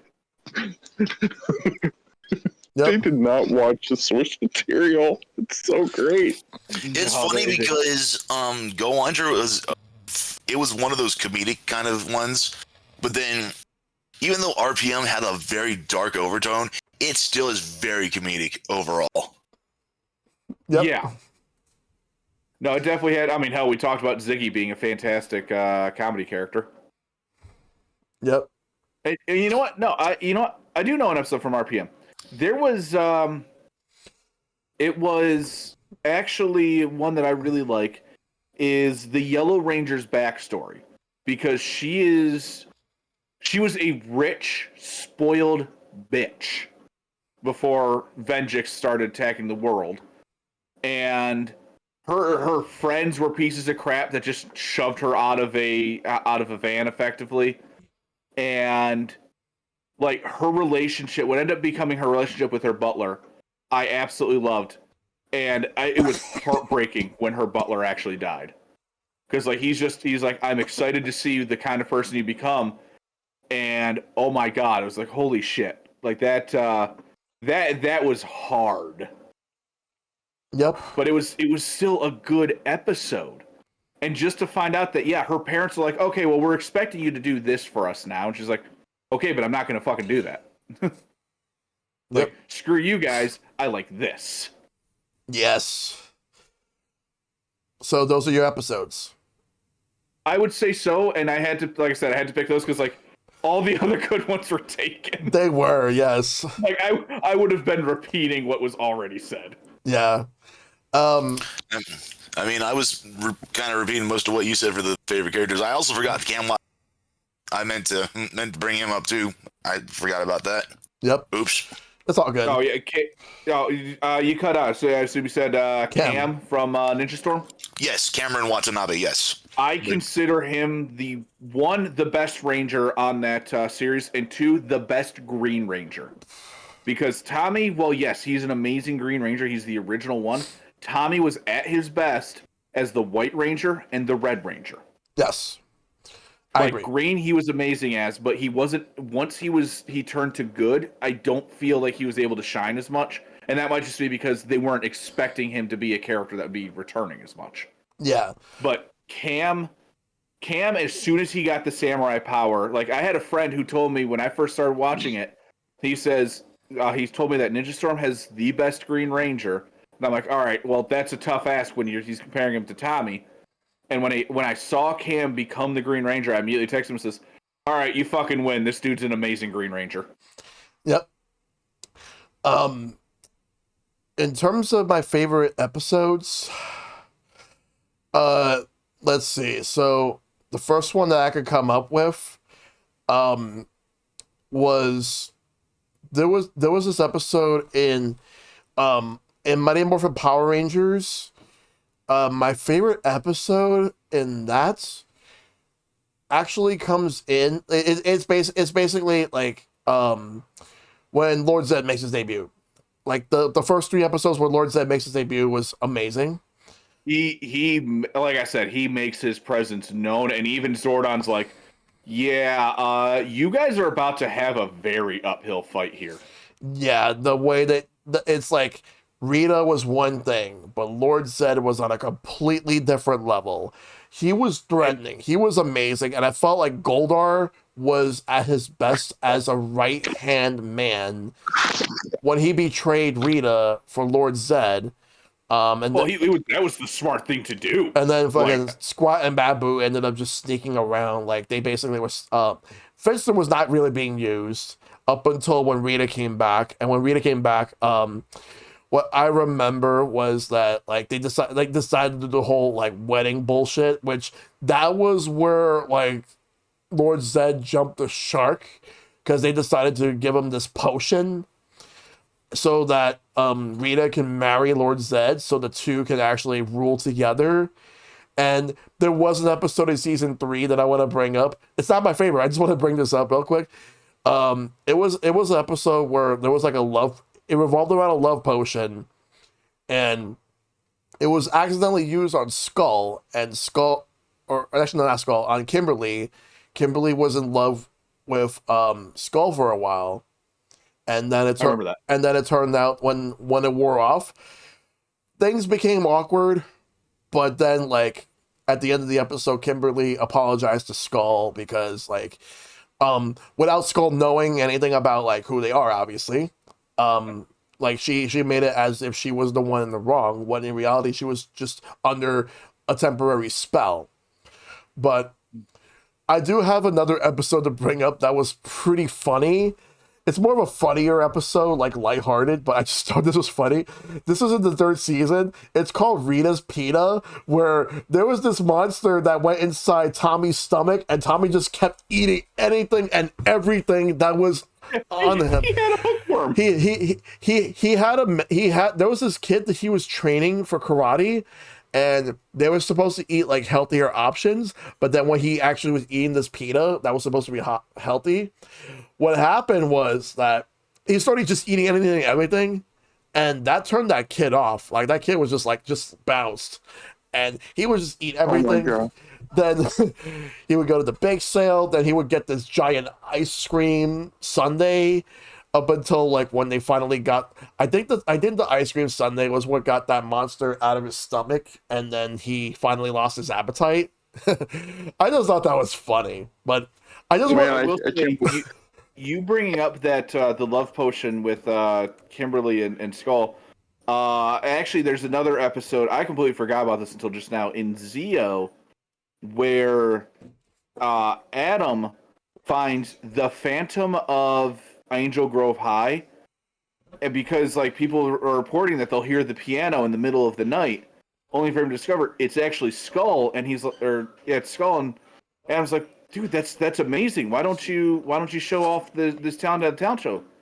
And he was terrified of what Bulk would say. He's like, Bulk is my best friend, but he would hate this. I don't want to lose my best friend over this. Yeah. And Adam's just like, well, if he's your best friend, he's gonna accept you. Trust me, just do it. And end of the episode, he reveals himself as playing the piano, and Bulk is just like, I had no idea you could do this. That was wonderful. That was. But what were you gonna say, Homecoming? I was gonna say, you bring up that now with Bulk. Never forget the Bulk and Skull lifeguard special where they played the Baywatch version of the Bulk and Skull theme as they're slowly running down. Oh my god, yes. I didn't need to remember that one. What? There was also that scene now that you mentioned the music, and now I'm just remembering that episode where Tanya and was it Tanya or was it Aisha? I think it was Tanya.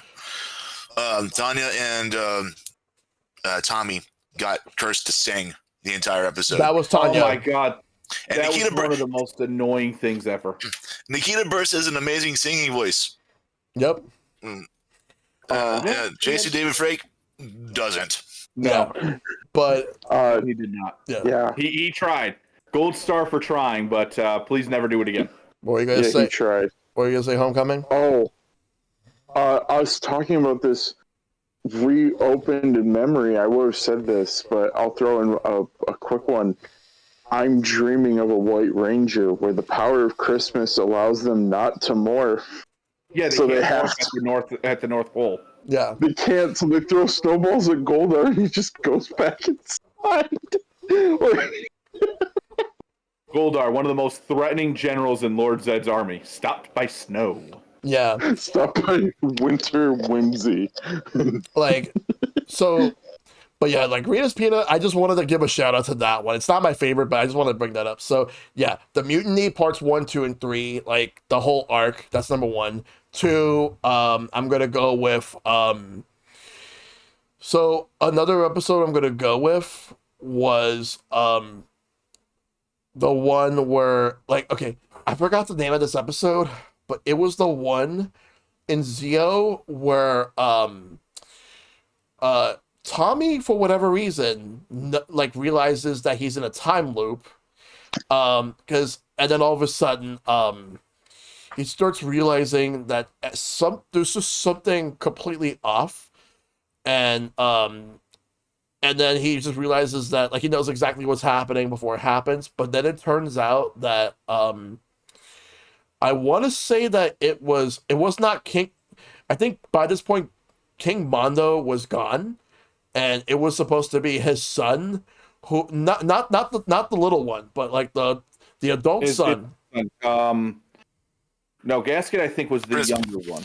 There was Prince Sprocket and Prince Gasket. Gasket was the older. Gasket was the older one. Yes, Yeah, Sprocket was the younger. This was a Prince. Yeah, because this was when Prince Sprocket was around, and what happened was that they had this device that puts everybody in a time loop, and as a way to distract everybody, because they were going to plant a bomb.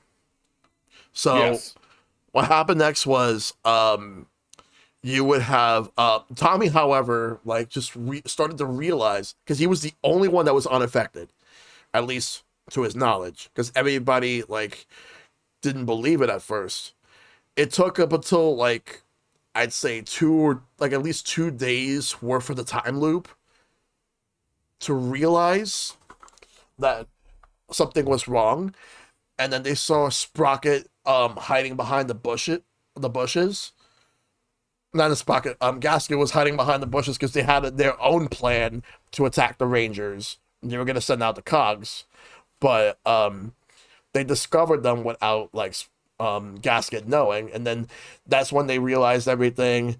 But so I like that one, and also going back to Zio, when we found out that Jason was the Gold Ranger, like the whole Gold Ranger saga, that excited me as a kid. it was supposed to be 3 different people. I originally thought that it was going to be what was his name? The actor's name who portrayed Ryan Steele in VR Troopers, because that was supposed to be him, because he was originally also supposed to be the White Ranger, but they decided. I think his name was Brad Hawkins, if I'm not mistaken. Yeah, Brad Hawkins. Yes, It sounds right. But he did voice the actual Gold Ranger, but because they had a triplet, a trio of triplets that portrayed the different versions of Trey, and Billy was supposed to be like the other choice, but they decided not to use him, and this was shortly before David Yost left the show. And then the other one was, and the other one ended up being Austin St. John. They decided to call him back in, which I did not expect that to happen. The fact that Jason came back was amazing. Like, I was hyped. And I was thinking that he would talk about like what happened. He barely even brought up the peace conference. He only mentioned it once when he came back, and that's it. And yeah. Yeah, those were my 3 favorite episodes. Yeah. Let's go to the next topic, because I would have said I would have had more, because Forever Red was already mentioned. There were a couple episodes that were mentioned already, but so this one we're going to start with you, Ben. Was there a point where you lost interest in the series, and if so, which season was it? And have you checked out later seasons since? Yeah, it was mainly around, like I said, I kind of stopped watching partly through around the 3rd season. I never caught most of the 3rd season in the Alien Rangers. Yeah. Because I was kind of a, this was, young boy in elementary school being like, like, oh, you like Power Rangers? That's a children's show. And then I only, like I said, I got back to watching Zio. I sort of like fell out partway through. Like I said, I saw all of Lightspeed Rescue because I saw Zio Turbo in space. Mhm. Kind of stopped watching around Lost Galaxy. Yep. I saw most of Time Force and Lightspeed Rescue, and then I just kind of stopped watching around Wild Force. And then when I got back into the series, I saw all of Ninja Storm, Dino Thunder, SPD, Mystic Force. But then I just sort of dipped out around the beginning of Operation Overdrive. Nope. Never saw that series in its entirety. And that's pretty much where I kind of was. I never really got back into Power Rangers until Hasbro got the series back from Hein Saban. Mm-hmm. And I started rewatching with Beast Morphers. Yeah.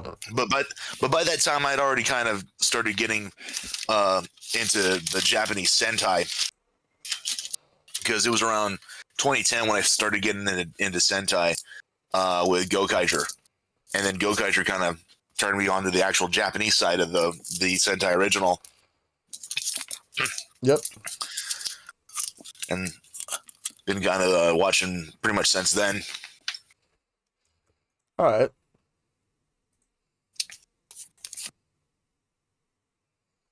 Well, all right. So that's well. All right. So, what about you, Bubs? Was there like a point where you lost interest in the series, and if so, which season was it? And have you checked out later seasons since? I think Lightspeed Rescue is the last one I can really remember sitting down and watching, and I think a lot of it had to do with I was a train kid, and the opening had the Super Train Megazord in it, so I was like, okay, I need that. But that was about the time that my brother and I really stopped watching it. Was that I don't think we saw like anything of the next season. Mm-hmm. Then for a while, I just stopped. I started watching again when I had Netflix years later at my not my previous job, but the job before that. I was at it was a desk job, and it was about the time I think Beast Morphers was the next big thing coming, and I was like, that looks interesting, and I started finding out that more and more about some of the older series. Like I think what got me was I saw a list of like it was talking about characters who have actually died in Power Rangers, and I was like, really? That's weird for them to do that. And I saw that Time Force. It's like, oh yeah, the Red Ranger dies in the second episode. I'm like, okay, that's wild to choose a Red Ranger to get killed. So I ended up watching Time Force. I'm like, oh, this is better than I expected. Next thing I know, I ended up binging every single series. And as of today, I can say I've binged all of them because I finished Cosmic Fury. And I intend to at least check out what Disney does next. But all depends on what the hell that ends up being, and it's Disney. We know what their track record is, so I'm gonna just sit here and take my ibuprofen and just try to enjoy it. All right. What about you, Homecoming? As mentioned in kind of my origins with this franchise, I never really had a falling off point because I never had a hard getting on point. Like I wanted to, and I had toys and all the wonderful things that came with that. The only problem is that when it started jumping around, like I grew up in a house where the cable provider was constantly changing. We know about the hurdles that came with that, like just oh, this plan's expensive, this provider's cheaper, this is here. Like I grew up mostly with Nickelodeon and Cartoon Network. So I would say that my falling on, I had a more kind of just, I never had a you're too young for this kind of moment. I had a rediscovering moment in high school with Go Kaija, and then I'm not the hugest Ranger fan, but I enjoy watching it specifically with friends. I really have it. I had just enough nostalgia to get back into it, so I didn't really have a falling off point, but I had plenty of moments of, oh, I remember that. Oh, I remember seeing toys of that. Yep. Oh, that was cool. So that kind of thing. And life is great when you get stuff that you didn't know you had nostalgia for, like rediscovering something from your childhood. So I had an opposite because I wasn't that hard into it. I got to fall in love with it, and then, as mentioned earlier, those Connor the Waffle videos really help out. Seeing those weird, crazy moments, seeing stuff happen, whether it's a crossover or a really cool finale. Like, I didn't see the Wild Force finale till like last year, but I'm really glad I did because I was like, wow, this is so cool, and they're out in the rain and stuff. So I'm having moments of rediscovering. I'm going back and seeing what I missed, and that's really fun. But doing it with friends makes it better because it's mentioned earlier by some of the great associates doing this podcast with us. Yep. There are some rough moments. There's moments where you're like, well, that was an episode. Yep. Well, that sure happened. It definitely did. Yeah. Yeah. So that's my little piece on that. All right. So I've been into it for a couple of years. For me, like the moment that I started to lose interest was around Turbo. Because I remember watching Turbo. I didn't watch the either movie in theaters when it came out. But Turbo I did get on VHS. And I remember watching that, and ended up thinking the movie was okay at first until like I saw Justin being that ranger, which I thought that maybe he would have just been a temporary ranger, but no, he actually became a full-on ranger. All because Rocky ended up getting injured. Rocky got injured. Then, like, when Justin took over, I was like, I don't like this. And I ended up not watching as much. Like, I just wasn't really into it. Like, I just thought that it was. They introduced Justin because, like, well, see, now the kids will have someone they can relate to. Yeah. It's like, yeah, no. Plus, it doesn't help that Turbo was tried to play extremely seriously when based off of Car Ranger, which was not played seriously. Yeah. That was, in my opinion, like, what really caused a huge downfall for me for Power Rangers. If I'm not mistaken, we've got the meme of "Today is Friday in California" from Car Ranger. Yeah, You can't take it seriously. Wait, that was Car Ranger. I thought that was Ninja Kaku Ranger that did that. No, I'm pretty sure it was Car Ranger because I think that the Ranger that's shown in it, I think that's the Blue Ranger for Car Ranger. I'm gonna look that up. Yeah, look that up and confirm. I thought that was it, but if it is the other one, then hey, like I'll not is from Car Ranger. I don't even know. Are you saying no, it is from Car Ranger, or no, it's not from Car Ranger? So according to Know Your Meme, it is a exploitable image macro taken from live action Ninja Sentai Kaku Ranger. Oh yeah. Oh, it's Kaku Ranger. Okay. Yeah, Kaku Ranger is basically what they use for the Alien Rangers. Yeah. Like the Alien Rangers itself was kind of weird. I thought they were cool at first, but yeah, Turbo was basically like one point where I was starting to lose interest.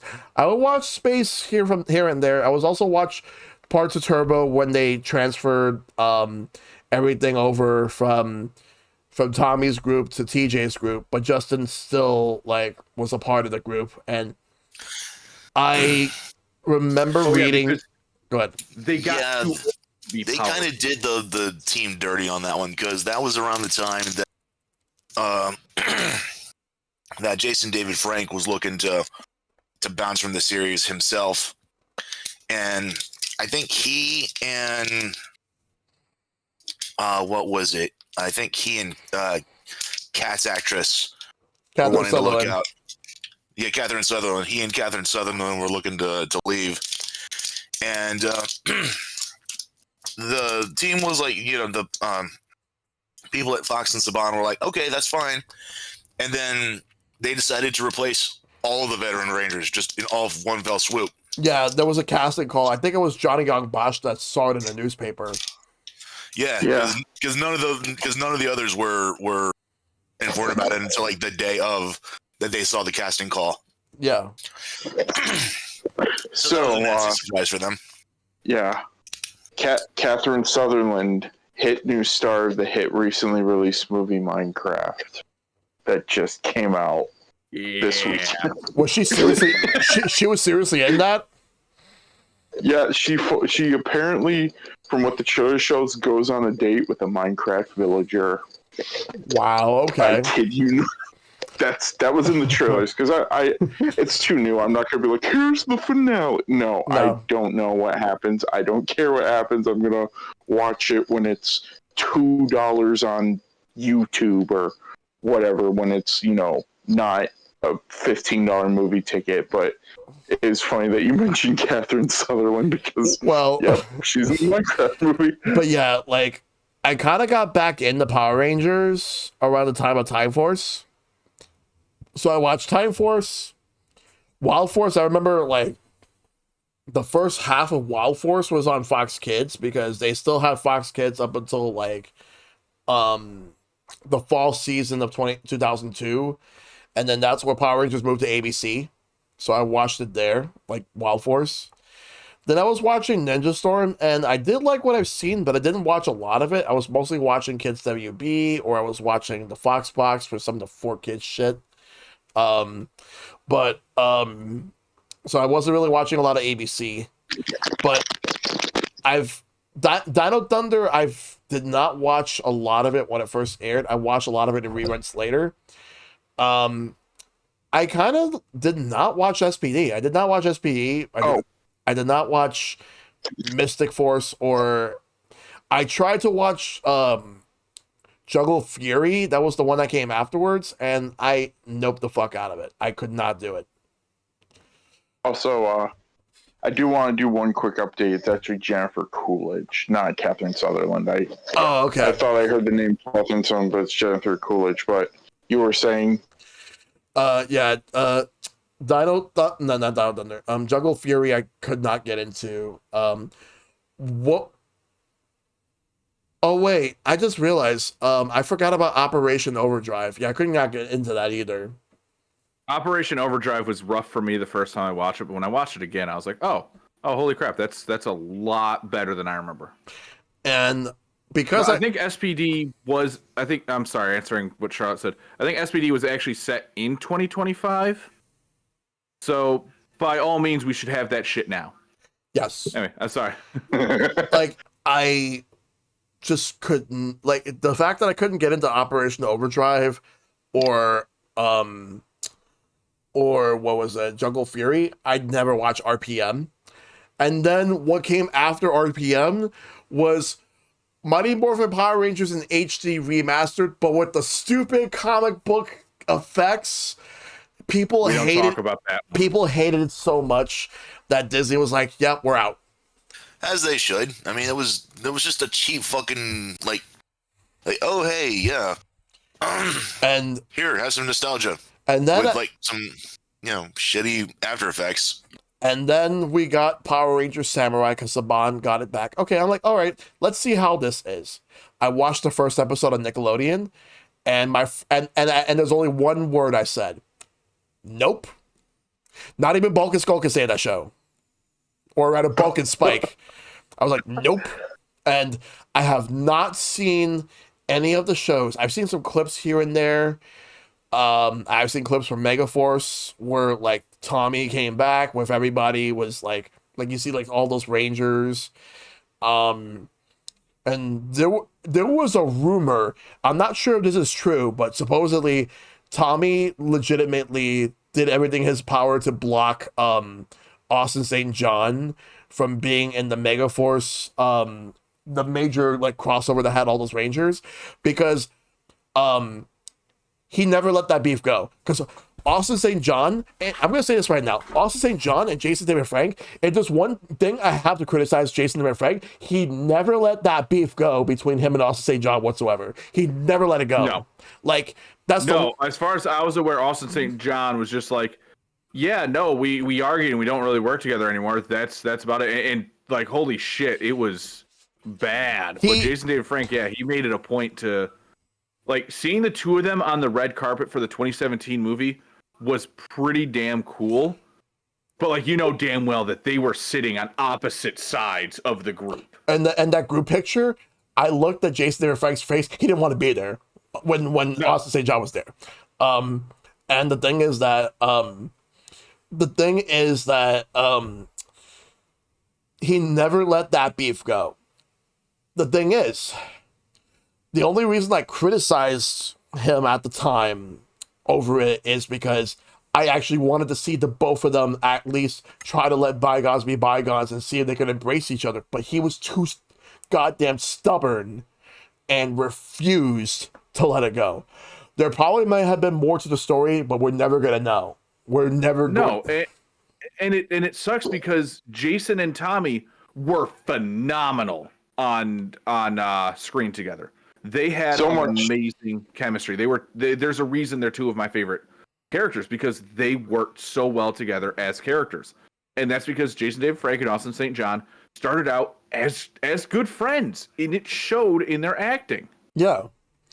And so much so that after the Green Ranger, loses his powers, Tommy sits there in the grass and writes not one else, not Kimberly, but writes Jason alert, don't worry, we'll be rivals again someday.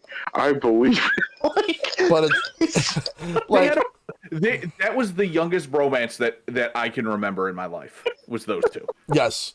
But like the fact that he never let it go, I do have to wonder if there really was something that actually like caused it, and there was something that like led them to have the beef continue, or at least for in the case of Jason and Frank. Because I remember listening, because there was a YouTube group called No Pig Spandex who used to do a lot of interviews. They were the ones who did that famous interview with David Yost about the reason that he actually left Power Rangers back in 2009, 2010. There was one where it was a phone interview where one of the hosts of No Pig Spandex talked to Jason David Frank, and he went on and on and on about why he was beefing with Austin St. John, but I felt like he never even made anything clear. He kept talking about how Austin St. John was fake, how like he kept making up reasons as to like why he fights the way he does and all that stuff, even going as far as actually blurting out his actual real name like on the actual like interview. Yeah, when I remember that. He was not even supposed to do that because Austin St. John is actually a stage name. I will not name his real name out there. No. But that being said, it's out there. If people really want to go find it, they can go find it. Where I'm Google it. For in this case, this is one of those things where I will say Google it, and I'm normally against like the whole like, oh, just Google it. But in this case, when someone's real name is out there, like I don't feel comfortable sharing that particular information. That's me personally. That said, I'll say this: fuck Austin St. John because of all the shit that he's done over the years. Recent years have just been really mean to him. I was about to say Jason David Frank may have been a little bit ahead of the curve on Austin St. John a little bit. Yeah. Jason David Frank might have known some things that we didn't, and I do want to say, like, of course, he's human. He makes mistakes. We all do. So I'm not going to put Jason David, like, on this pedestal. Yeah, I'll put him on a pedestal. Absolutely.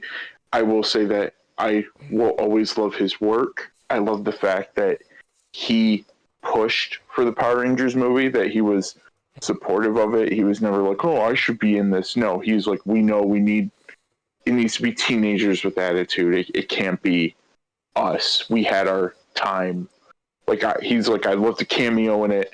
And I love that he'd openly speak out against like people who are like, yeah, the fan film where the Black Ranger does coke. It's like that's not what the Rangers are about.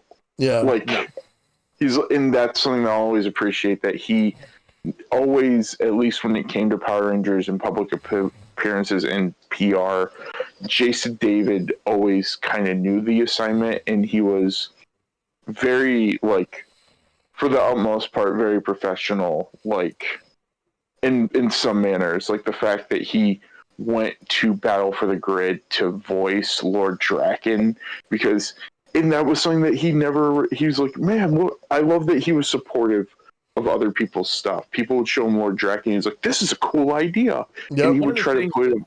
Yeah. One of the things I loved about him is that he absolutely adored his role. Like, if there was a chance of Tommy coming back, he was right there. Like, yeah, no, put me in. I'm fine. Yep. And it was always so much fun. Yeah. But I will say, like, for me, like, my stance on Jason David Frank, like, he definitely had a lot of stuff that he had to go through. It's unfortunate that, like, It ended the way it did. yeah, but go ahead. You go ahead first. I was gonna say, or the episode with his brother. Oh, Like, what I happened remember. to his real life brother? Like, that was also incredibly tragic.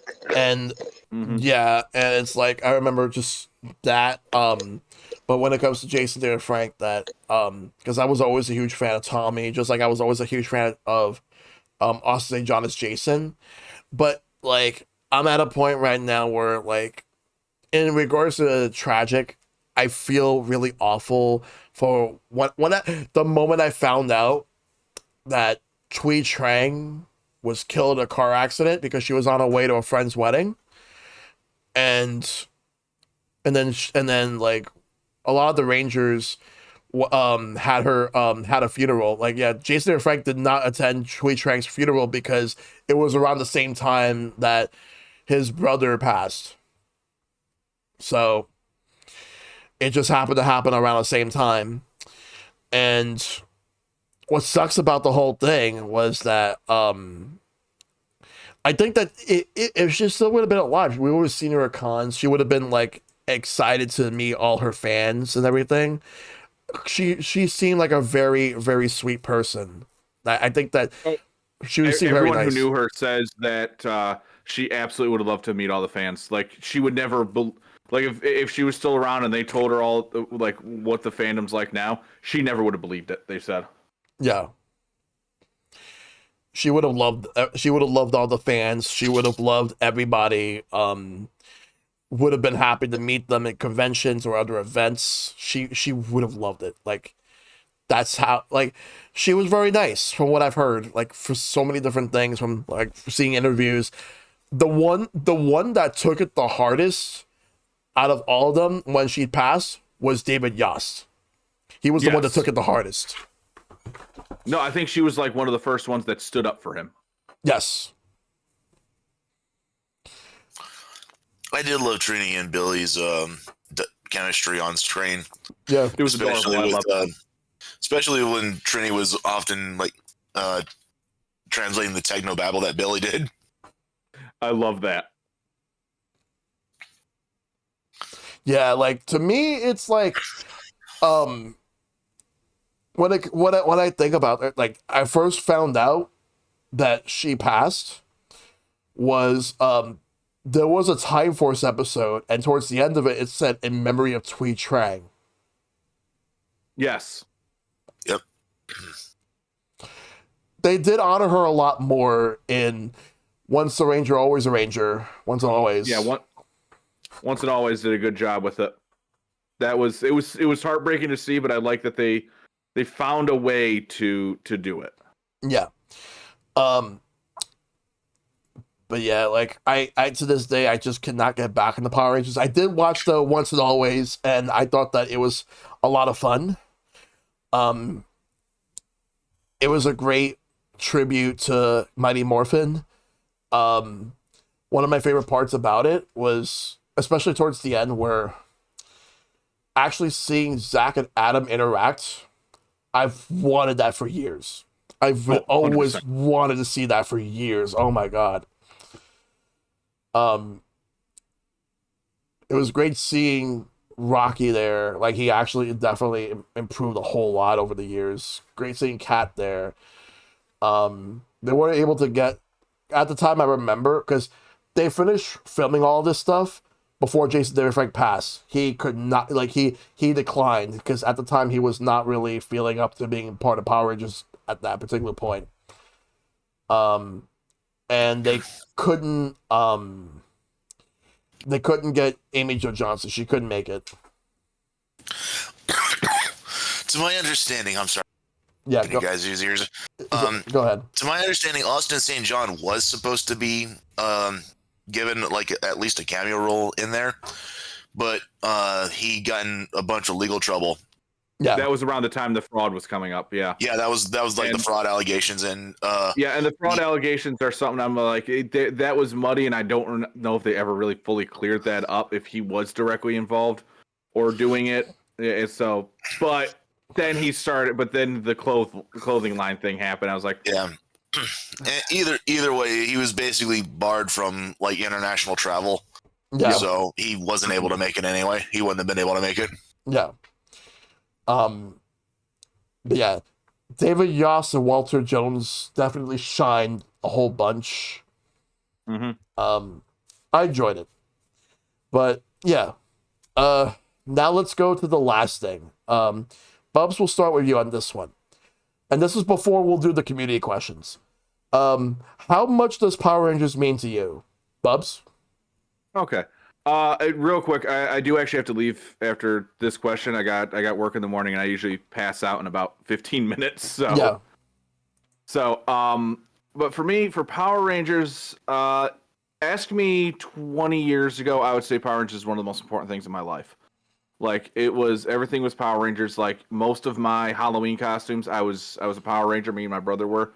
There are at least 5 years, I would guess, of pictures of me and my brother just as Power Rangers. Either me in a blue costume or a red costume. My brother either green or white.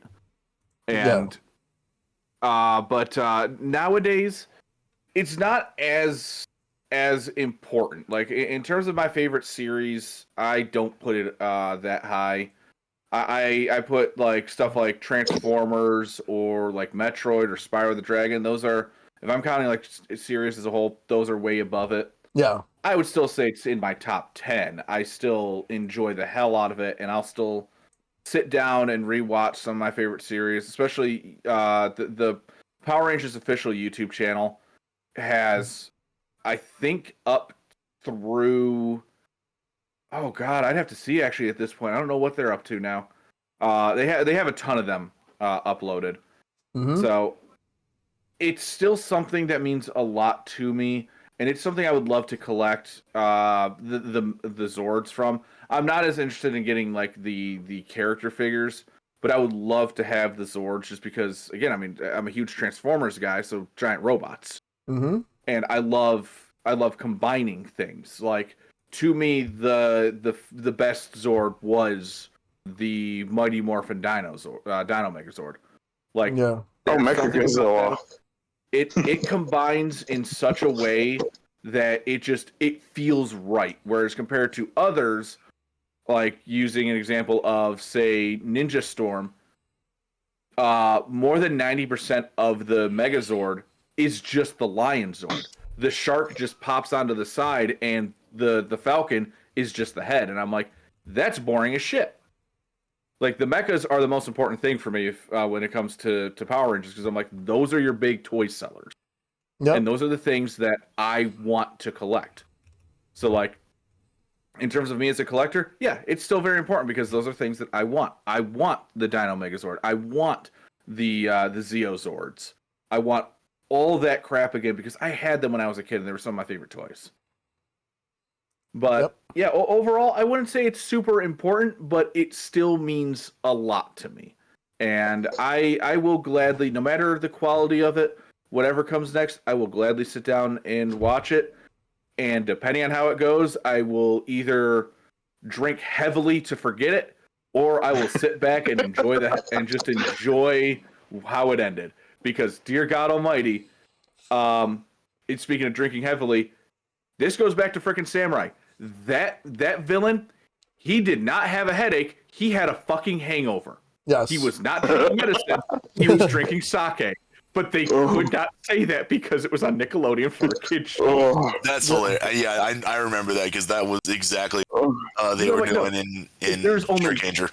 There's only one villain that can get away with saying they have a headache, and that's goddamn Rita Repulsa. Yes. Oh my gosh, just cut to him like sitting there like, "Sir, the Rangers are approaching. What do you do?" "I don't know. Send out a monster. Whatever. I don't know. Just I've got a headache. Give me my medicine." Very clearly has an alcohol bottle in his hand, pouring it into a drinking. I guess we lost again. I better take another dose of medicine. That gave me an even bigger headache. Oh, Dude, like, have you been just binge drinking since you lost the first war? Yeah. Oh, he's pre-gaming. He's pre-gaming for the next war. Yeah. Sir, it's 1:30 in the afternoon. It's 5 o'clock somewhere. It's 1 o'clock now, but what time is it in Japan? Midnight. Still counts. All right. I like I said though, I do have to go. I'd love to stick around more, especially but because I love this topic, but unfortunately I do have to be a responsible adult tomorrow. Well, before you go, since I know you do have to go, Bubs, where can we find you? Bubs491 on Blue Sky and here on Twitch and even on YouTube if you want to see some of my past shenanigans. I've been uploading all my stuff to YouTube since like 2021. So you can see all the stupid shit that I get up to. I'm in the middle of a randomizer, which is on the weekends, which has been a blast, even though I had to redo a bunch of it this today. But yeah, come on by. I'm a pretty chill guy for the most part, unless I'm playing a game that pisses me off, and then I hope you don't mind cussing. Yeah. All right, but I'm grateful to have you on, Bubs. I'm more than happy to, man. Feel free to ask me onto one of these again. And if you ever get brave enough to do a Transformers one, I'd better be your first choice. You will be. You will be. You will be. All right. You guys all have a fantastic rest of the evening. Chat. You guys enjoy. And, thanks for coming by, Bubs. Take care, Bubs. I'll talk to you guys in the future. Yeah, it was great. Yep. Take care, Bubs. Later. Oh, and may the power protect you. You too. All right, so Homecoming. Now it's your turn. What how much does Power Rangers mean to you? I enjoy it, I would say casually. It has to be with friends. I'm not real unless I'm watching those Connor the Waffle videos. I really love watching it with friends. I think it's a great social activity. You can enjoy it. It's the reason also why I say it's better with friends is because the Sentai is formulaic, make my monster grow, and then we're on to the next week, and yep, that's what Sentai is. But it's fun to watch the overarching stuff. It's fun to watch the crazy moments. It's fun to see the monster designs, and so Power Rangers for me is somewhere in the middle. Like I look over and I see my Dragon Dagger and my fun art print I got at a convention where it's like Green Ranger cereal, like Dragon Dagger included, and my little Megazord gift that I got, like my little miniature Megazord. And if there's anything I'm passionate about right now, it's Power Rangers video games. There isn't a lot. I was talking to some friends about this last night, and you were there. How I think it's crazy how Rangers missed the arcade era of video games, where Turtles and X-Men and Simpsons and all of them got in on that, but we don't have people being like, "Oh, I grew up with the Mighty Morphin machine." Like we didn't have that. They were toys. But if there's anything I'm passionate about, good and bad, there's some bad ones like the 3DS one and the Wii one, but there's really good ones like the movie one. And so I am a little bit of an avid defender of Rita's Rewind, because I feel like that was the Power Rangers game that I always wanted as a kid. And the fact that the team like really listened in on things, and it wasn't even like, oh, they're going to do it next spring. They have already patched so much of the game, adding the features, the online, the one-hit KO modes, the difficulty. Like they took that game from what I would say was like a 7 or an 8 and made it an 8 or a 9 and made it just a really delightful game. Even got the physical on the way. Like I got the physical because they showed the Dragon Dagger on the Steelbook. And I'm like, I've never gotten a Switch Steelbook before. Might as well make this the one. Oh yeah, like, absolutely. but I wouldn't put this on the same caliber as Ninja Turtles. If they announced a Power Rangers movie for theaters, I would absolutely go see it, as long as it's not like, hurting anybody, has a bunch of AI in it, stuff like that. As long as if it's typical, if it looks like the way Minecraft does now, but Power Rangers, I would still go see it because I still love the Rangers. They're not on the level of certain video games, or even I would say Marvel. Like they're not on that same level, but I have been collecting the Rangers comics. I have the Power Rangers Ninja Turtles crossover. I would love to see that get an animated movie. I think that would be really cool, like the way they do with Ninja Turtle Batman. Yeah. It is wild. The one thing I will say, people are not ready for it, because in the second one, the Rangers get mutagen and they get dinosaur heads, and I'm wondering where that came from. Like, Oh yeah. where you see Jason running around with the dinosaur head, I'm like, what did I just read? But yeah, overall, I'd say the Rangers are something I really enjoy. They aren't on the same caliber as Spider-Man or the Avengers or even, Batman. But in terms of like in my life, I like them more than certain other things. I like them more than certain animes that I've watched that I'm like, yeah, I just watched that. Speaking of which, any Power Ranger fan, watch the Red Ranger Isekai anime. There are Easter eggs in there. It's completely original. The idea is that a Red Ranger from an unnamed Sentai team gets blasted into a fantasy world, and it's wild. It is crazy. Yep. I will say this: I haven't seen the actual anime, but I've seen an episode, or not an episode, like a clip from one of the episodes. Yep. And I will say this: the clip I saw made it very clear why Zordon had a rule that says never escalate a fight unless you're forced to do that. Yep. Exactly. Zordon knows. It's like, especially like later on, we were talking about like, Time Force. They have big guns. They have guns of the long ass variety. They can. There's a reason that they had to go on TV and be like, we only fight the lyric. They only use their powers for defense. They knew what they were doing. Don't run around with your ranger sword stabbing people. Like, Yep. but yeah, that's my answer. All right. Ben, what's yours? So Rangers to me isn't just a show.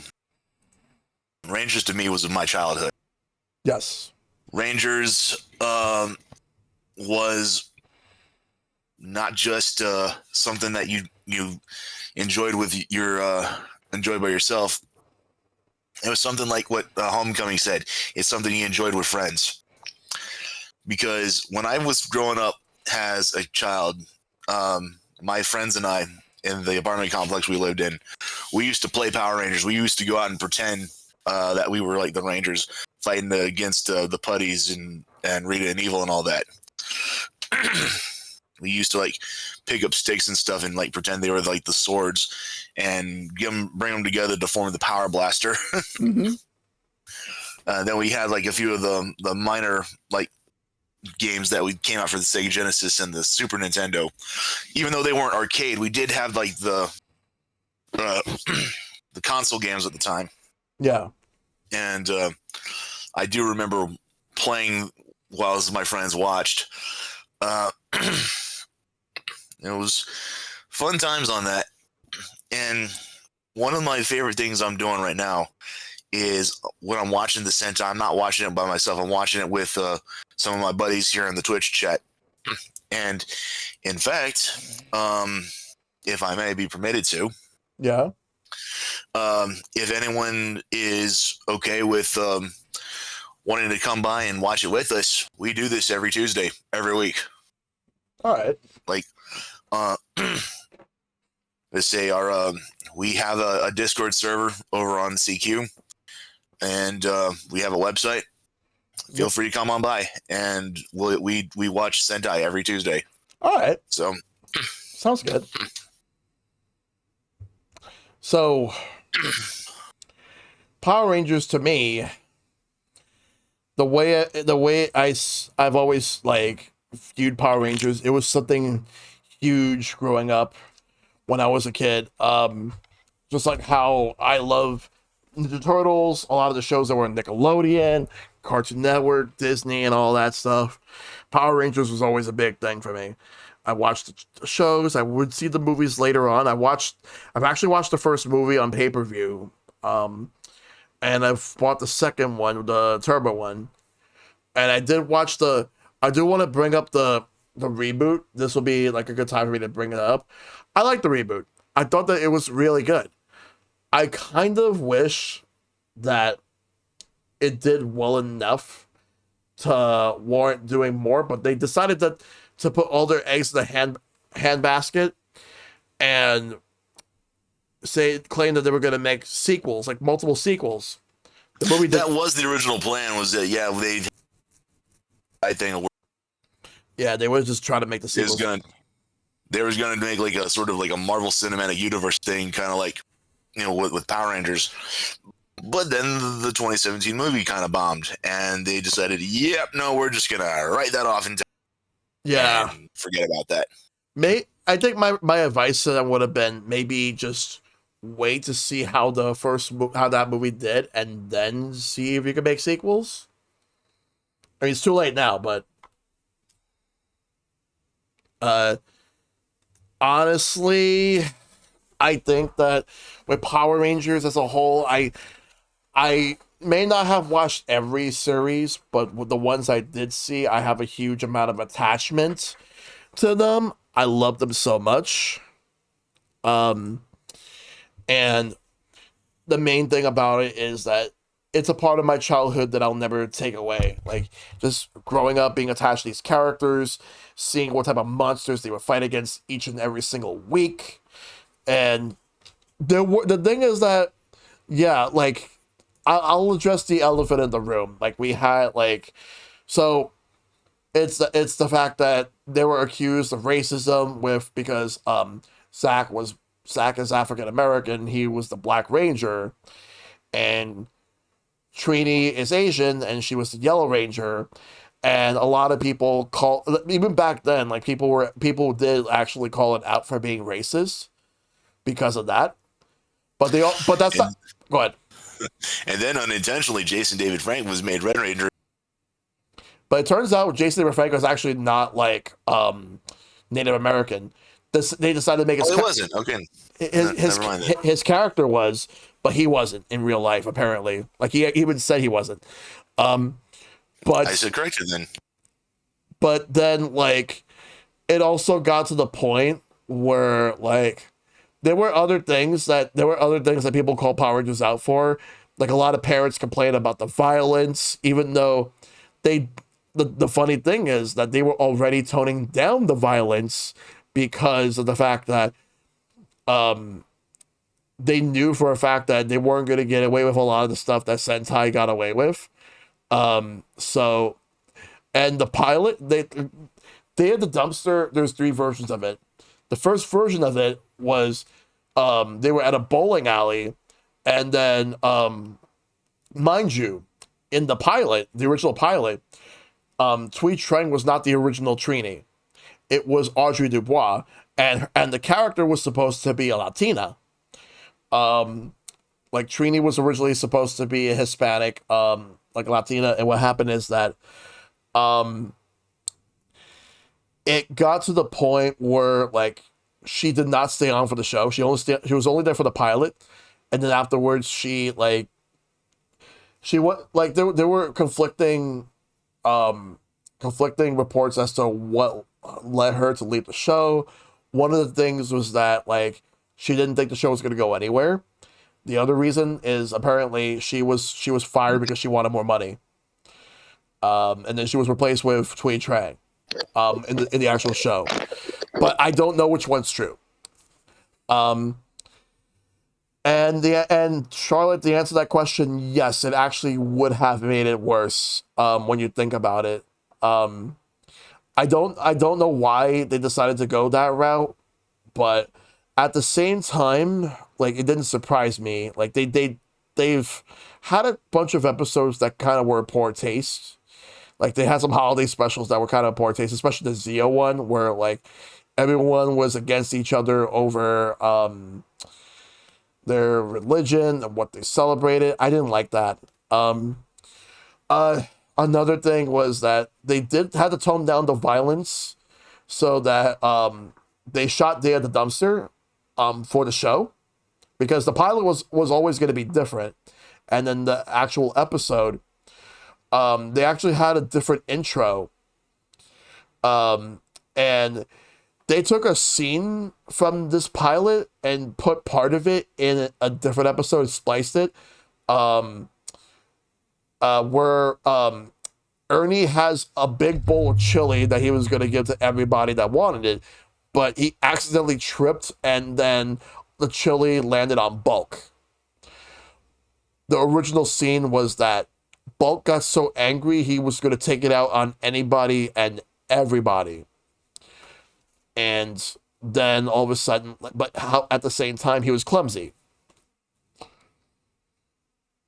He was clumsy, so it got to the point where he ended up just simply like he kind of had his ass handed to him by the Rangers, and even though it was nowhere near as violent as the pilots, where like they just absolutely beat the crap out of those punks at the bowling alley. Apparently, when they tested the episode out, I don't know if it was the FCC or the censors were like, this is still not okay. You're going to have to change it.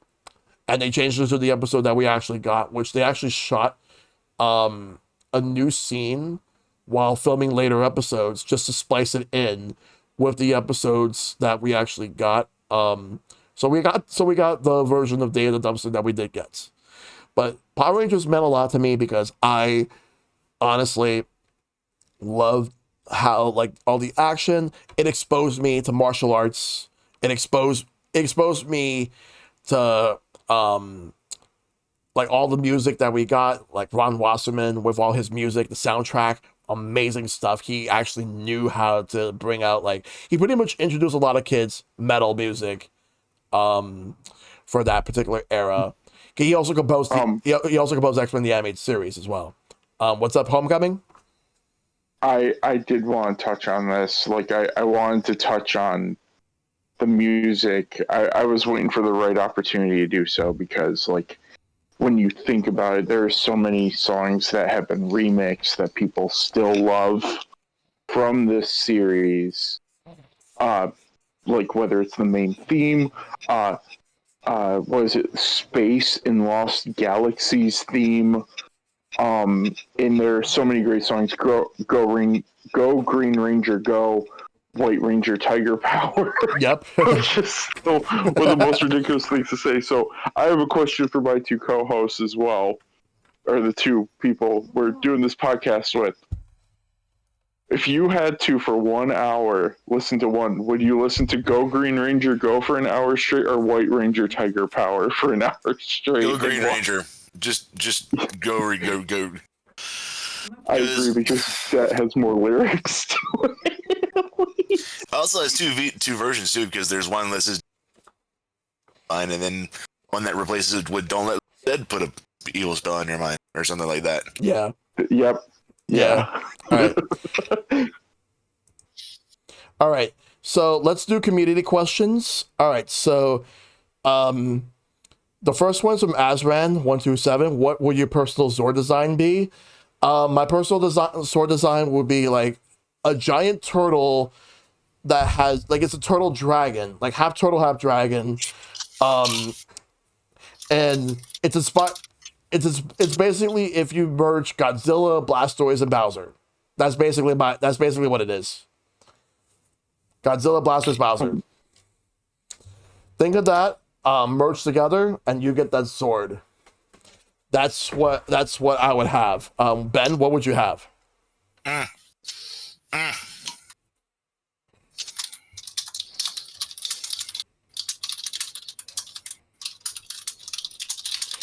And come back to you? Okay. All right. What about you, Homecoming? If I had my own personal Zord, I would probably have a dragon like Megazord. I would have one that not like Dragon Zord, not just straight up Mecha Godzilla.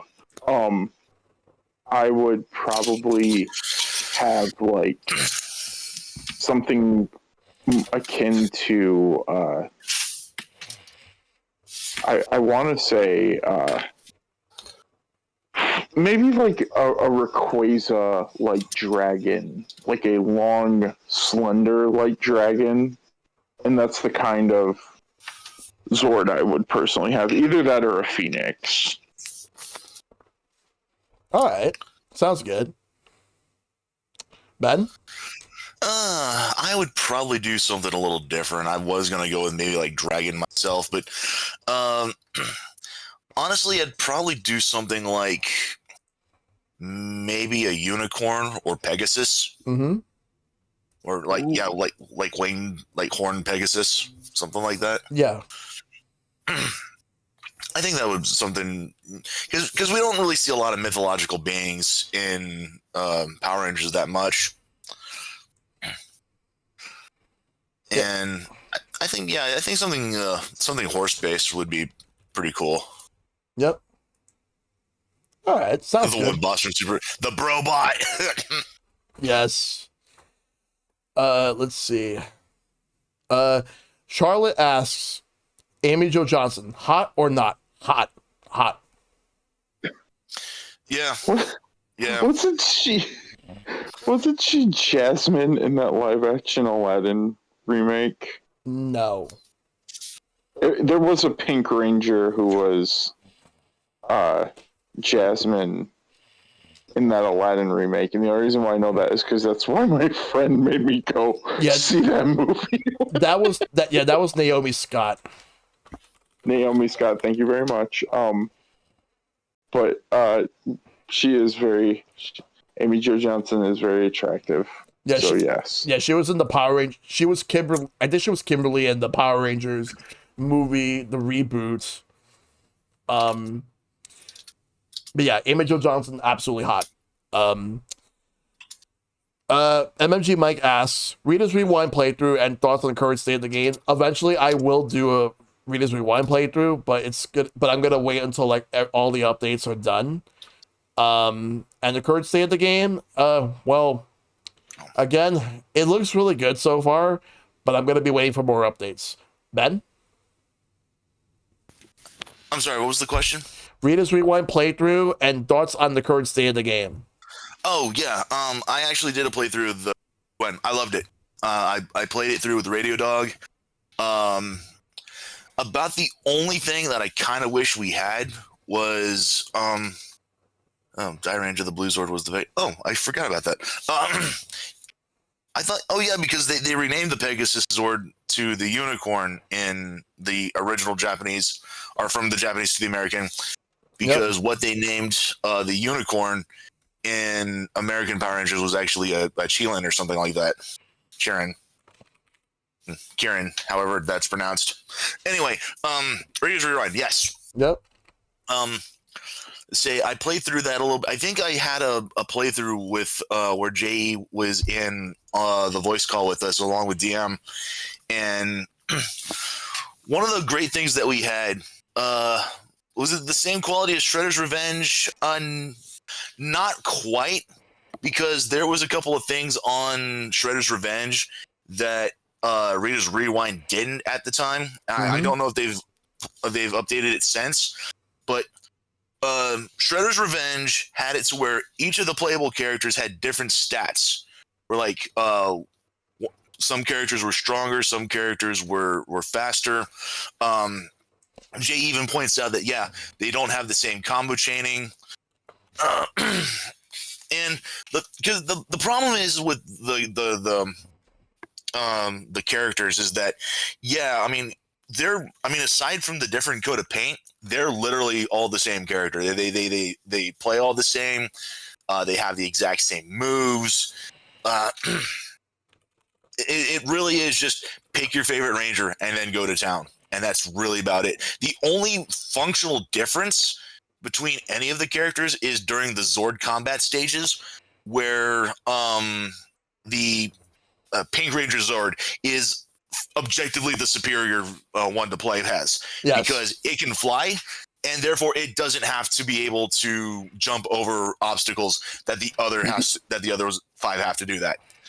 In exchange, every vehicle has like a sort of an invincible dash move that you can utilize to block through certain like barriers and obstacles, but Pink Ranger Zord does not have that to compensate for the fact that it can fly. But just the fact that it can fly makes it so much better. It does. All right. So I'm coming. So I will say that they actually have changed that. They update it where all the Rangers have different stats now. Fucking finally. And like they added cheats and like, if you want to play through the whole game and just one hit kill everything as your unlockable Tommy.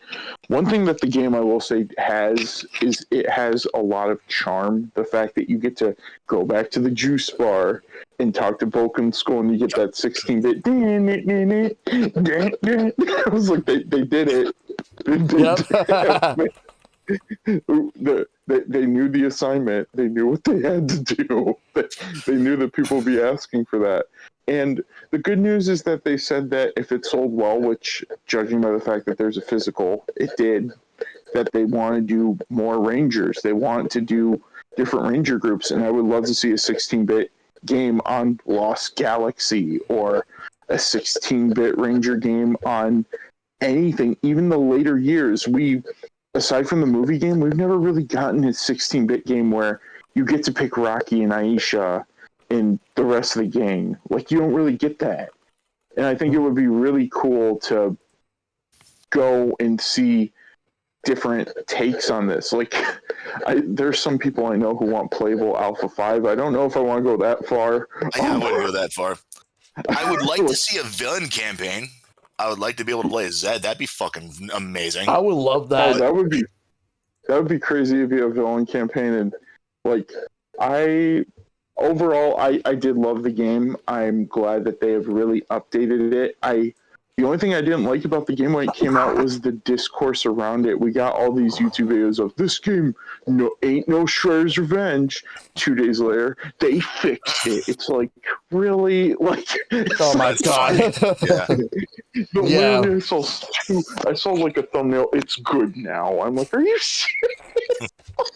It's like, you're not once a ranger. You were never a ranger. Random YouTuber. Like, Yep. But yeah, I agree that there were problems, but I think the team's communication with the public and the fact that, they didn't just give a middle finger to everybody and they listened and they added, they're like, you want it? We'll work on it. That, the online multiplayer, the stats, the cheats, all of it, I think that just makes it even better. So yeah, I really loved Rita's Rewind. I think it's great. I think the biggest trapping and discourse like thing that I would think is that I had to mentally separate it from Shredder's Revenge, because that would just be such an unfair comparison to it'd be unfair to Rita's Rewind. So the way I view it is that Shredder's Revenge, because in all honesty, feels like a lost arcade game. It feels like I'm pumping quarters in, this is an arcade game. Whereas Rita's Rewind, I've always viewed as a sequel to the Super Nintendo game, to the point where Billy is even in those overalls again. Yes. I was like, he's back in the overalls, and I love the playable arcade games you can get, the juice bar. I love the references and the stuff you can find in the field, like the different Easter eggs. I love all of that, and I hope this team, like modern Atari, is doing some wild things like that. The Roller Coaster Tycoon remake. Yars Rising is a phenomenal Metroidvania. Like that, modern Atari isn't afraid to pull some punches, so they definitely, if I heard that they got their hands on like a different license, because if we rewind all the way back to 2022, I, on my own podcast, was like, I think I did a list of games I would love to see done in the Shredder's Revenge style, and Power Rangers was obviously my number one answer. So, and now we're getting that Avengers game. So, yeah, I hope to see more. I hope this sold well, and I hope we get to see more. I would love to see a DLC. I would love to see a Z campaign. So, yeah, Rita's Rewind, definitely go get it, and especially get it if you can play it with friends, and be that person in your friend group who picks Kimberly specifically during the Zord sections inconspicuously, because one of those last Zord missions can go away. One of those ones is not fun, and Kimberly is the only way I got through that. Yeah. I will have to say, there is one last criticism I will make about the Zord things in general. When you actually come together as the Megazord, you basically are just auto win at this point anyway, because I mean, aside from having to deal with the finishing blow, you literally cannot lose the Megazord section of the fight. Oh yeah, absolutely.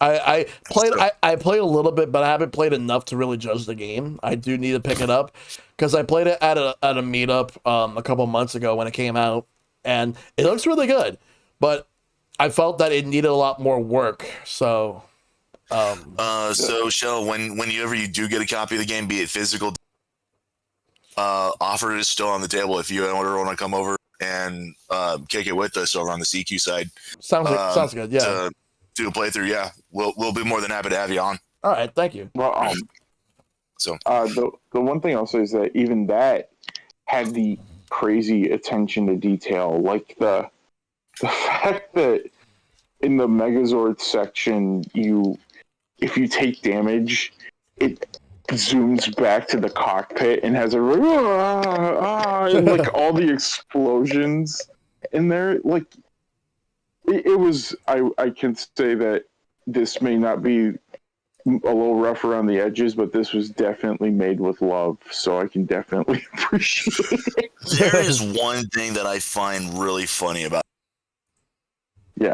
even if you're playing as Tommy with the Dragon Sword, you still go back to the main five in the cockpit of the Megazord for that final fight. Yep. It's like Tommy just sort of like fucks off and is like, okay, you guys got this. I'm just gonna sip some mimosas over here on the side. Yes. I'll be here cheering you on. Yep. All right. So the next question we pretty much already asked and answered, because Dari asked, when did you stop watching? When you watch more? We pretty much answered that question anyway.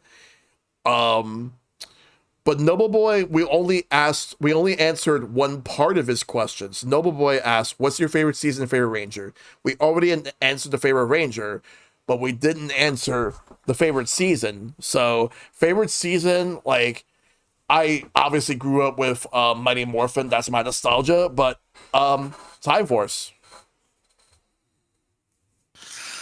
I don't really have a favorite season, to be perfect. All right. Yeah, I'd have to say the Mighty Morphin from start to end. In fact, if I had to say anything, I'd have to say the whole Zordon era from start to end, from the very beginnings of Mighty Morphin to the Countdown to Destruction of In Space. Yeah. Would probably be my answer on that. Okay. Homecoming? For Ranger seasons, I would probably have to say I'm gonna have to agree. I'm gonna have to just agree with that because I do really love the Zordon era.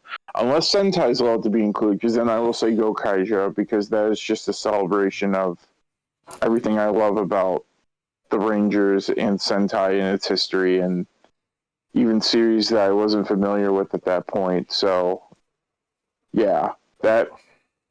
So if it's Sentai is allowed to be there, then Go Kaija by a landslide. I guess special shout outs to Lost Galaxy also, because that was the first one after the Zordon era that had really big shoes to fill, and they succeeded. Yeah. This is the first one that started the formula of every season the Rangers change. Every season is a different story. Yeah. So yeah. All right. Next one is with Professor Icepick. Do you wish that Saban's earlier attempts to make the Power Rangers a thing had been successful? Which was the stuff that I talked about early in the beginning of the stream, the beginning of the podcast, about like that they've attempted multiple times to get Power Rangers off the ground before we got what we want, before we got the one we got. Or do you think we were better off with the adaptation of Koryusen and Ranger than any Super Sentai series that came before it? Like, I'm fine with what we got. I'm honestly fine with what we got, because obviously I didn't watch Kyoryu Sentai Ranger just to see how it was, and it was great. It's definitely better than Mighty Morphin Power Rangers in terms of the storytelling. Obviously, I couldn't really understand Japanese, but I did watch it subbed, and just the fact that there was a lot, like, the fighting was definitely more like intricate. It was a lot better. It was more action, and they were not afraid to have blood. But they obviously couldn't do that in Mighty Morphin Power Rangers because parents would complain. But I'm fine with what we got. What about you, Ben?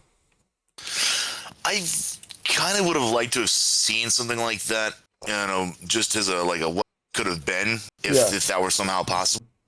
Because, like we mentioned before, Saban wanted to bring Sentai over to the States as far back as Dynaman and Bioman, which predated Power Rangers, what we got for the adaptation to Ranger by about 8 or 9 years. Yeah. So if we had gotten that beforehand, we could have gotten we gotten the we could have gotten the adaptation, and J.E. Smith even brings back up the Stanley trying to do a Sentai adaptation to the 70s, but was laughed out of everywhere he presented it. And the funny thing, it's actually kind of how Sentai as a whole got the giant robot thing, because after Go Ranger, there was Ishinomori's second attempt at Sentai with Jacker Dengitai. Yeah. But Jacker got canceled about halfway through its run. And so they decided to adapt Stan Lee's Spider-Man.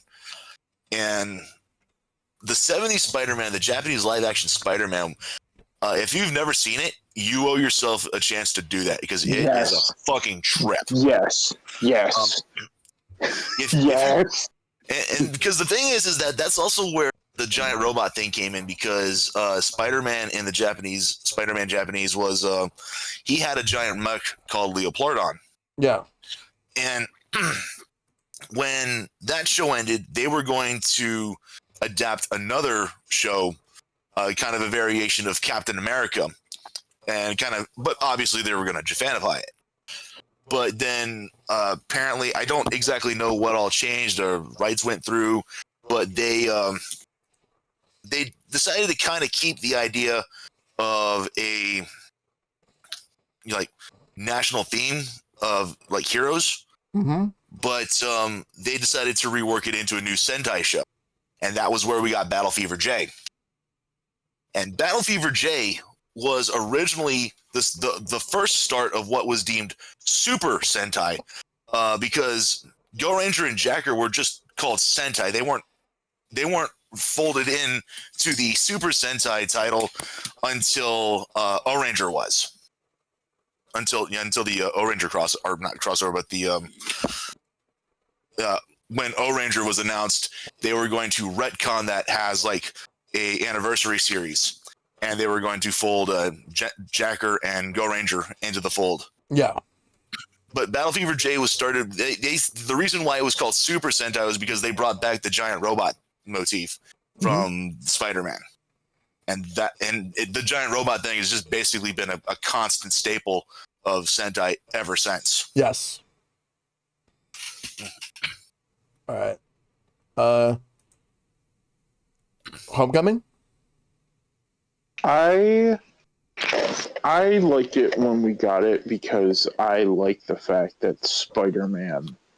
We have a Spider-Man series where Spider-Man pilots a giant mech and is this force to be reckoned with because it is hilarious and amazing. Yeah. So yeah, I'm kind of cool with what we got. I think it works. I think it needed to happen the way it did, or else it wouldn't look the way it did.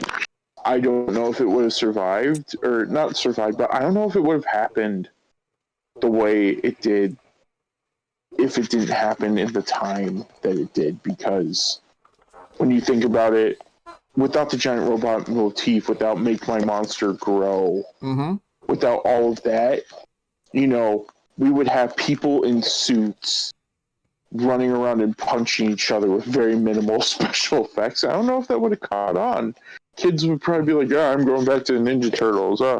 I'm going back to G.I. Joe. The Ninja Turtles, they can actually stab people because they're robots. But yeah. So I think it's good that it happened when it did. Oh, yeah. All right. Next question is from Dragonflame. Did you ever wish you could be a Power Ranger growing up? Ever dress as one for Halloween or anything? I never, I would have, at one point, I did want to be a Power Ranger, but I never really got out of my way to pursue it. But as far as dressed as one at Halloween, I never did. You guys? I'm nearly 40 years old. I still want to be a Power Ranger. Yes. You know what? I agree. I fully agree. If someone said, hey, do you want to go fight monsters right now? I'd be like, you know what? Bet. Sure. Yeah. Let's do it. I would absolutely be like, you know what? Just give me the suit.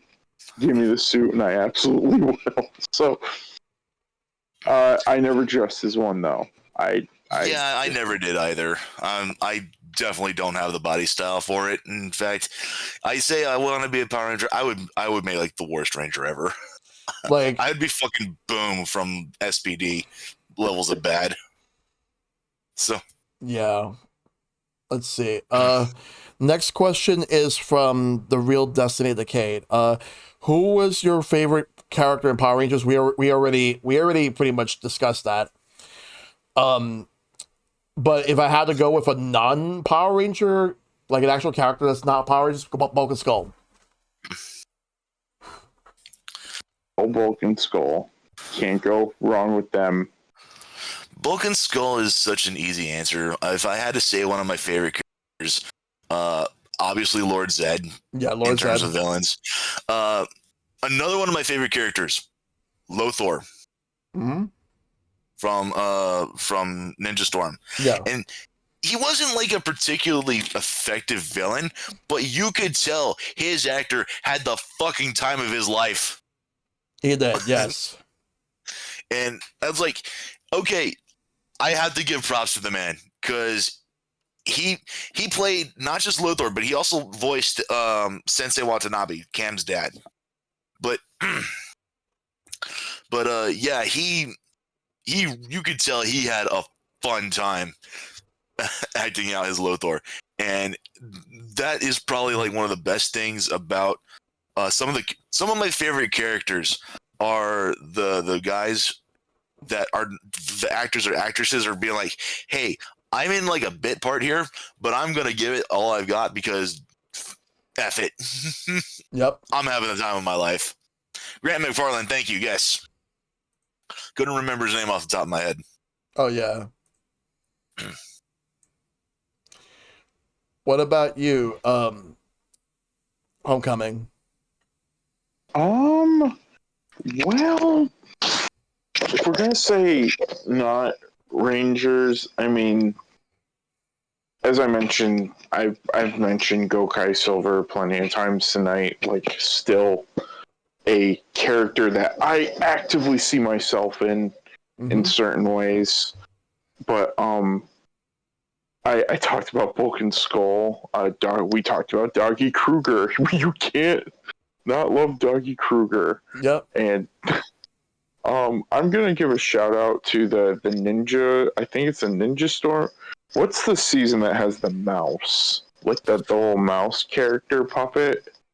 I forgot. I think it's Hurricaneger in Japan. Oh, no, was this Sentai or was this that would be actual Power Ranger? That would be Ninja Storm. Hurricaneger is Ninja Storm. So the Ninja Storm. You're talking about the hamster, yeah. The hamster. The hamster that gets the puppet gets progressively worse every episode. Like an eye falls off. Like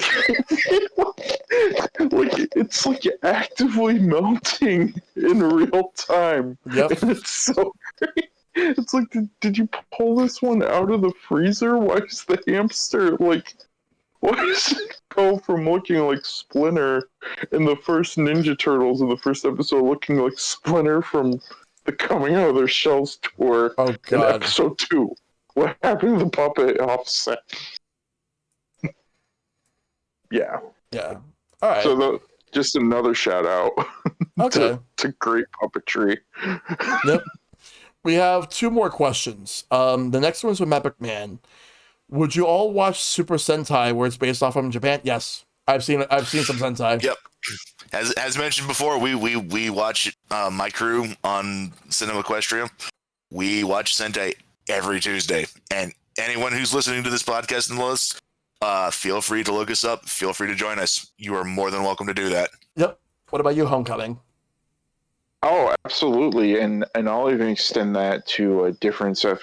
I've been getting into Kamen Rider lately. A friend of mine. Oh, Kamen Rider is amazing. Oh my gosh, Kamen Rider is just dope. Yeah, Kamen Rider deserves a whole episode of sharing with Shellshock on it. So we are currently watching Drive. Kamen Rider Drive. Oh, Kamen Rider Drive. That's like one of my favorite. That's like one of my favorite. Surprise Drive is such a good song too. Well, for me to do an episode of sharing with Shellshock based on what was it, Kamen Rider, the only way that I would do that is if I can watch a lot more Kamen Rider. I would need to take some time to watch it. Yeah. Like there was another attempt to bring it over in the United States. I know we got Mask Rider, but the other attempt was Kamen Rider Dragon Knight, which I did watch and I thought it was okay. It's definitely better than Mask Rider, but I thought it was okay. Yeah. So Kamen Rider Dragon Knight was based off Kamen Rider Ryuki, and that was, I haven't seen the original Ryuki. There's been a lot of ones I've been to see off the side. I've been wanting to see Den-O. I've been wanting to watch Gaim. I originally planned on streaming Gaim over on the CQ side like ages ago, and I just never did. Main reason why Gaim is because I'm looking forward to watching that one is because that one was directed by Gendo the Butcher. If you guys ever watched Madoka Magica, the anime, that was the same guy who directed Kamen Rider Gaim. Oh wow! Like I've heard of that anime, but I haven't seen it. Yeah. Oh, Madoka's. If there's an anime that you need to watch, Madoka would be it. I'll be sure to check it out. So yeah, it is. Oh. I do have to admit, though, it is not for the squeamish because there are some scenes that that be warned on that. Okay, hmm I'll keep that in mind. I was gonna say that also. Kamen Rider is great. Obviously, Double is one of the most loved in the franchise. Like Kamen Rider Double is pretty loved, and I understand that. I've been currently kind of trying to look at different Kamen Riders because I feel like Double is put on like a little bit of a pedestal. It's like Kamen Rider can't get better than this, and then I discovered Drive, and Drive is super engaging. Like it's really good. Like Double is popular for a reason, and Double went on for a long time, even to the point of getting a second season in an anime. Like that never happens. So yeah, like obviously I love that. If you want to talk about like off Sentais that I watched, I had the VHS tape of 5 teens find a haunted mansion, meet a ghost, and become big bad Beetleborgs. Yep. I love Big Bad Beetleborgs. I do not care if it's bad. I do not care if their Zordon equivalent looks like Ronald McDonald Elvis. Like, I don't care. Like, Ronald McDonald Elvis and the Joker if they got put in a blender. Like, I don't care. Not gonna lie, I do love the Big Bad Beetleborg myself. I watched the shit out of that as a kid. Yeah. I was so upset when they canceled that, and the only reason that show got canceled was because the footage ran out and they didn't know what the fuck to do with it. That's the same reason why they canceled VR Troopers. They ran out of footage. Did either of those get proper finales? Like, were they able to No. see that? No. Oh no, And that's even worse. I don't know about the kids from Big Bad Beetleborgs, but the VR Troopers. The funny thing about that is that the virtualizers, like what they wore around their necks, all three of them actually got to keep them. Yeah, I don't know anything about the Beetleborg kids or the Beetleborgs cast if they got to keep anything from their time on the show. Yeah. Obviously not the suits because they had to bastardize those for Forever Red at some point. and yes, he had the chin like Jay Leto. Yes, he kind of is like Jay Leto, Ronald McDonald, Joker combined. Exactly. Oh my gosh! Like you said, Forever Red. It's like, oh no, we ran out of budget. We need to make these Alien Rangers. Quick, look in the closet. Oh, these Beetleborg outfits will do. Yeah. So we answered the first part of DM21's first so DM21 asked 2 parts of the same question. We already answered the first part about what was our first Power Rangers, but now let's do this one. This will be the last one. Did you get any merchandise from like the same season that you started? Some, but not a lot. Yeah, I wanted to get the original Megazord as a toy, but I never was able to do that. The first Megazord I ever got toy was the Thunder Megazord.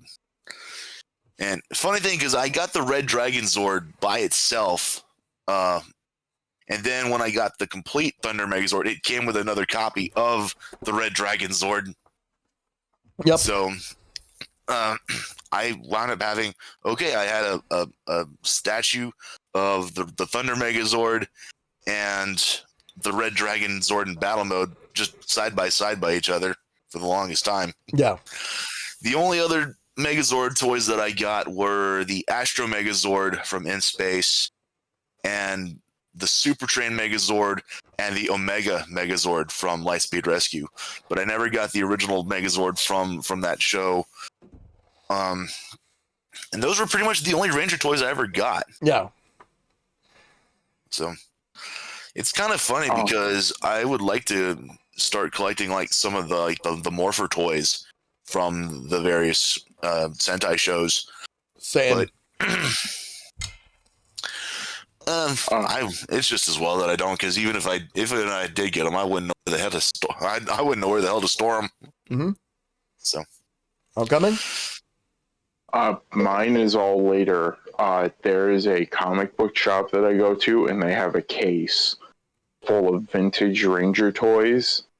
I cannot leave without getting one every single time. And it's like $10, $20. Obviously, like the big Zords are like 50, 60 bucks. Yeah. And like everybody's always looking at like they have a statue of Green Ranger standing on his power coin. I've always wanted it. Maybe someday, who knows? With that being said, so a lot of it is nowadays and it's secondhand. And if you want to talk about Rangers merchandise, I know I mentioned that I'm getting the physical of Rita's Rewind. I do like collecting Power Ranger video games, even the bad ones. It's the same thing with Ninja Turtles. So I even had that game for a while where you only play as the Zords. The stupid dinosaur one, it's so bad. Like the PS2 GameCube era one, where you just play as the Zords. But aside from that, not really. The comics, I would say, is what I collect the most when it comes to Ranger merchandise. Like, I love getting the comics, albeit they're confusing, because if you get Mighty Morphin Power Rangers, there's no Tommy. But then, no, if you get Go Power Rangers, there's no Tommy. But then if you get Mighty Morphin Power Rangers, there's no Tommy. Yeah. Like, and that's the funny thing about that they had to change the name, but it's so synonymous with like the theme song. You're like, Go or Mighty. Like, I always have to ask my friend every time I'm in the store, like, which one is which? And I even have one of my favorites is I have the cover of the White Ranger doing the double fist bump. You know, that VHS tape, you know, that art was like everywhere. Like, it's the pose that I think it I went to this vintage movie store, and for like $1.50 I got the Mighty Morphin movie on DVD. Mm-hmm. So I was really excited about that. So yeah, it's mostly collecting games and comics. Like, I got that Dragon Dagger. I'm not going to be looking for helmets or morphers because, it's like mentioned, I don't have the shelf space. And have you seen in videos or unboxings how long that antenna is for the Lord Zed helmet? Like, it is. You can't put that in like a cube on a shelf. He has a very long Z. Like, yeah, it is like a solid half foot of just straight up. Yes. But kind of reminds me of this one toy I saw as a kid. This has nothing to do with Power Rangers, or not really anything to do with Power Rangers. This was there was this buildable Voltron that I saw once at this one store, kind of like a hobby shop. But it was not the Lion Voltron. This was vehicle Voltron.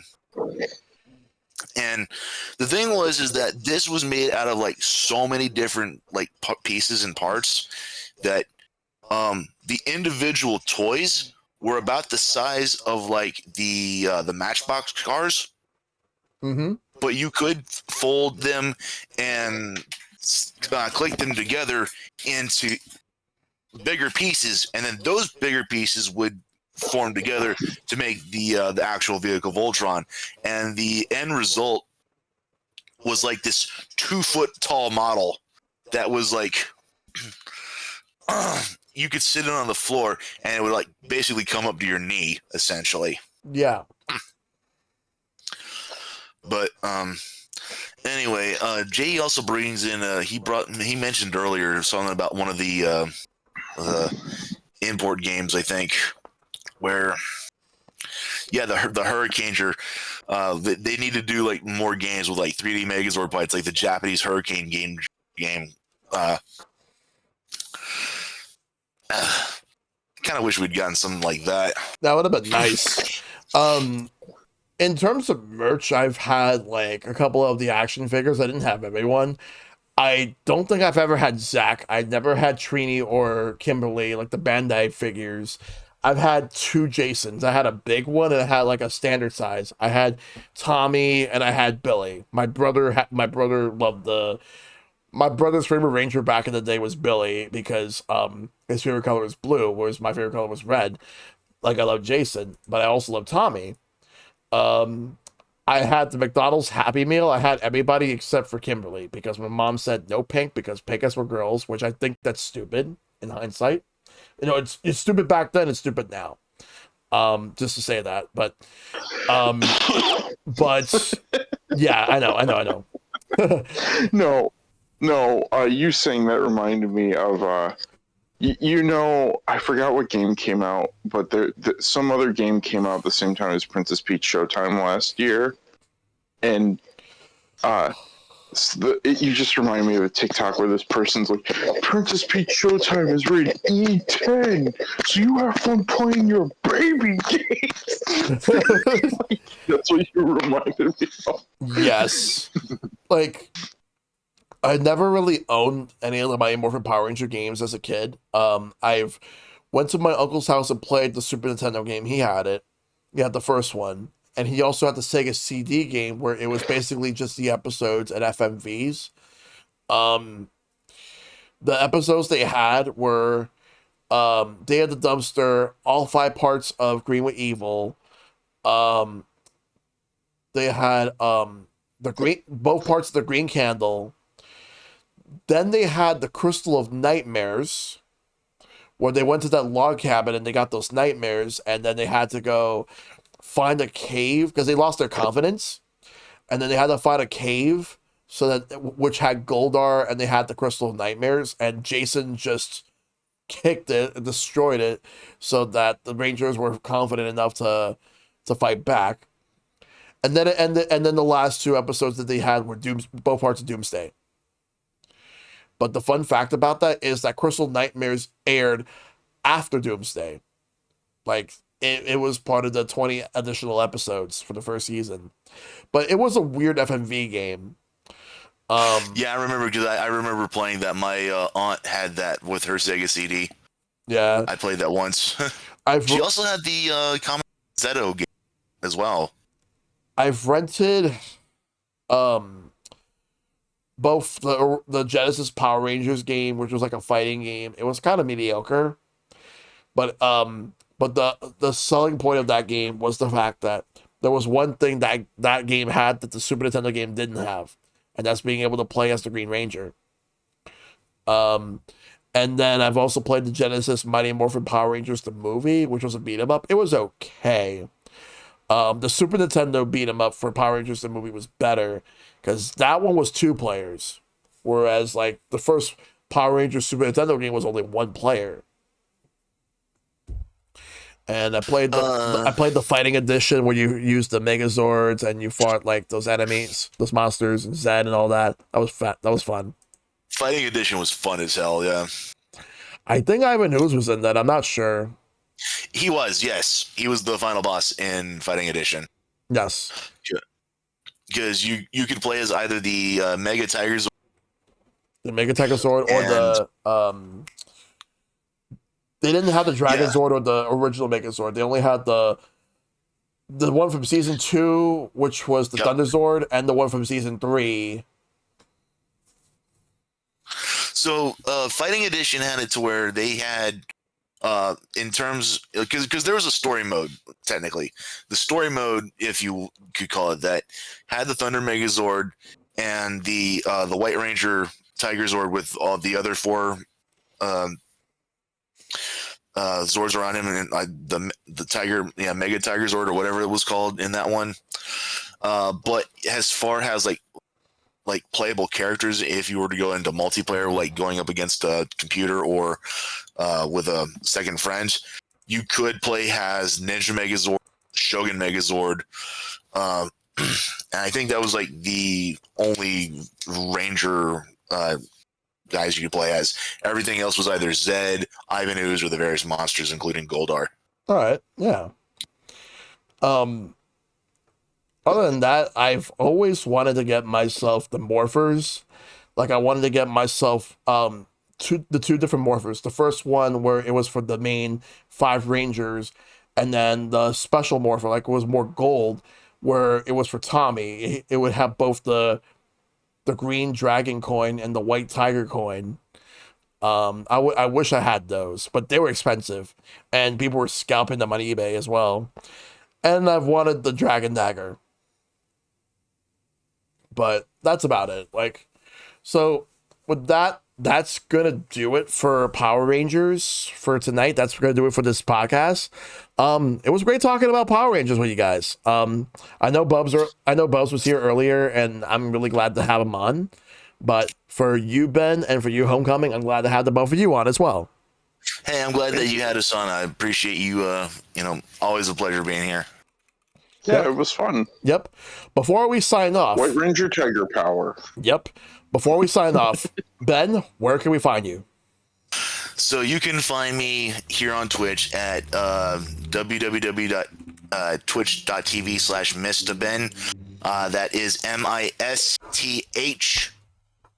I'm sorry, MISTAH Ben, not because I would love to have Mr., but someone already has the name and I haven't to get that name for myself. But yeah, Mr. Ben is where you can find me on Twitch.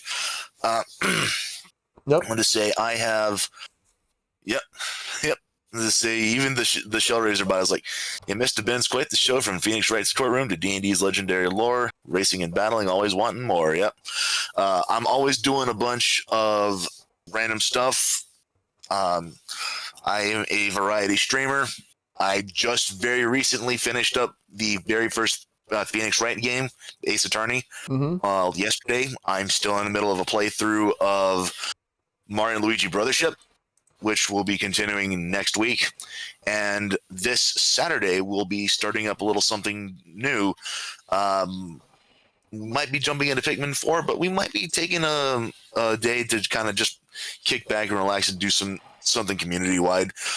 We might do a little bit of use your words, or we might go into... I might just start up like either Death Road to Canada or a Oregon Trail game. All right. And just kind of have people like direct, okay, what do we do? Where are we going? Yep. It's like, I'm piloting this vessel, but you're the ones directing me. So, all right. Sounds good.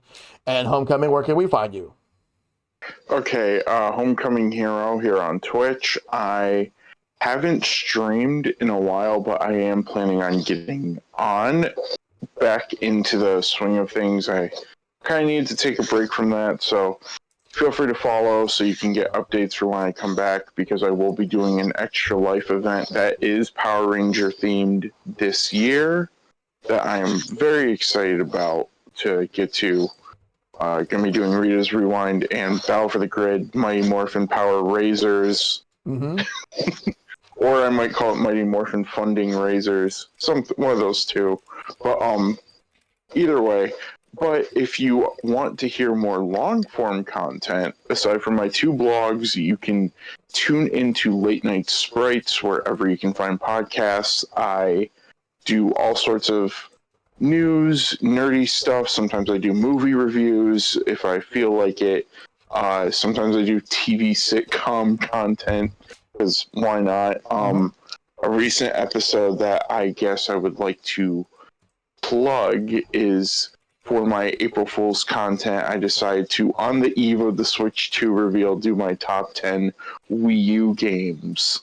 Because why not? Why not talk about the Wii U? And if you like Late Night Sprites and you're like, you know what, I need something fun and relaxing, Late Night Sprites on YouTube, I make a lot of shorts. I go to retro game stores. I sometimes make stuff in my room or Target or wherever I'm out and about running errands. If I see something funny that I love documenting, I've recently started doing vlogs related to thrifting and finding like videos and movies and stuff at the retro, or even either a retro game store or at an actual thrift store. So I do make a lot of YouTube shorts, and you can go and find me on Late Night Sprites. So either for a podcast or for YouTube, and who knows, whatever other fun stuff. I do want to try to make longer form videos in the future, but first I have to get a capture card for that. So I'm working on that. That's either going to be later this year or next year. But yeah, All right. that's about it for me. And you can also find me on pretty much anywhere within, well, in some places within the stratosphere. Like, I'm not on Twitter, but I am on Blue Sky, where I post a lot of my updates, and I also have a Discord server. So feel free to join this Discord if you haven't already. And I am a variety streamer. I stream usually like Monday through Thursdays, with the occasional Sunday and Friday streams, from either 7 or 8 p.m. Eastern till about midnight Eastern time zone. So next week, we're going to be doing another episode of Sharing with Shellshock, where we're going to be talking about Animal Crossing. And so far, I have Hito Retro Gaming, I have Corshell Valiant confirmed. I'm still waiting to hear back from Andy Bundy, and I might have another person, but we'll see. We're going to talk about Animal Crossing, all things of how much we love Animal Crossing and so much more. That'll happen next Sunday at 8 p.m. Eastern Standard Time. I have a question about that. Yeah. Are you going to have a translator on hand? Like, is it going to be like spoken in the Animal Crossing language? Like, it's like, we got a question and it says, Well,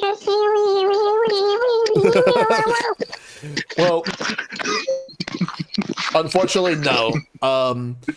If I could, I would, but I don't know how to do that. But yeah. All right. And with that, that's going to do it for this episode of Sharing with Shellshock. Once again, Ben, Homecoming, thank you guys so much for being a part of the show. I'm going to deafen so I can get everything signed off, but it's good to have the both of you on. Hey, I was, again, thank you for having us here. Yep. Same with you, Homecoming. yeah, of course, thank you. All right, so with that in mind, that's going to do it. So may you all take care of yourselves, be awesome, stay awesome, tell your loved ones you love them, check up on them as always. May you all fight for everlasting peace, and I'll see you guys next time, and may the power protect you. Good night, everybody. Later. Good night.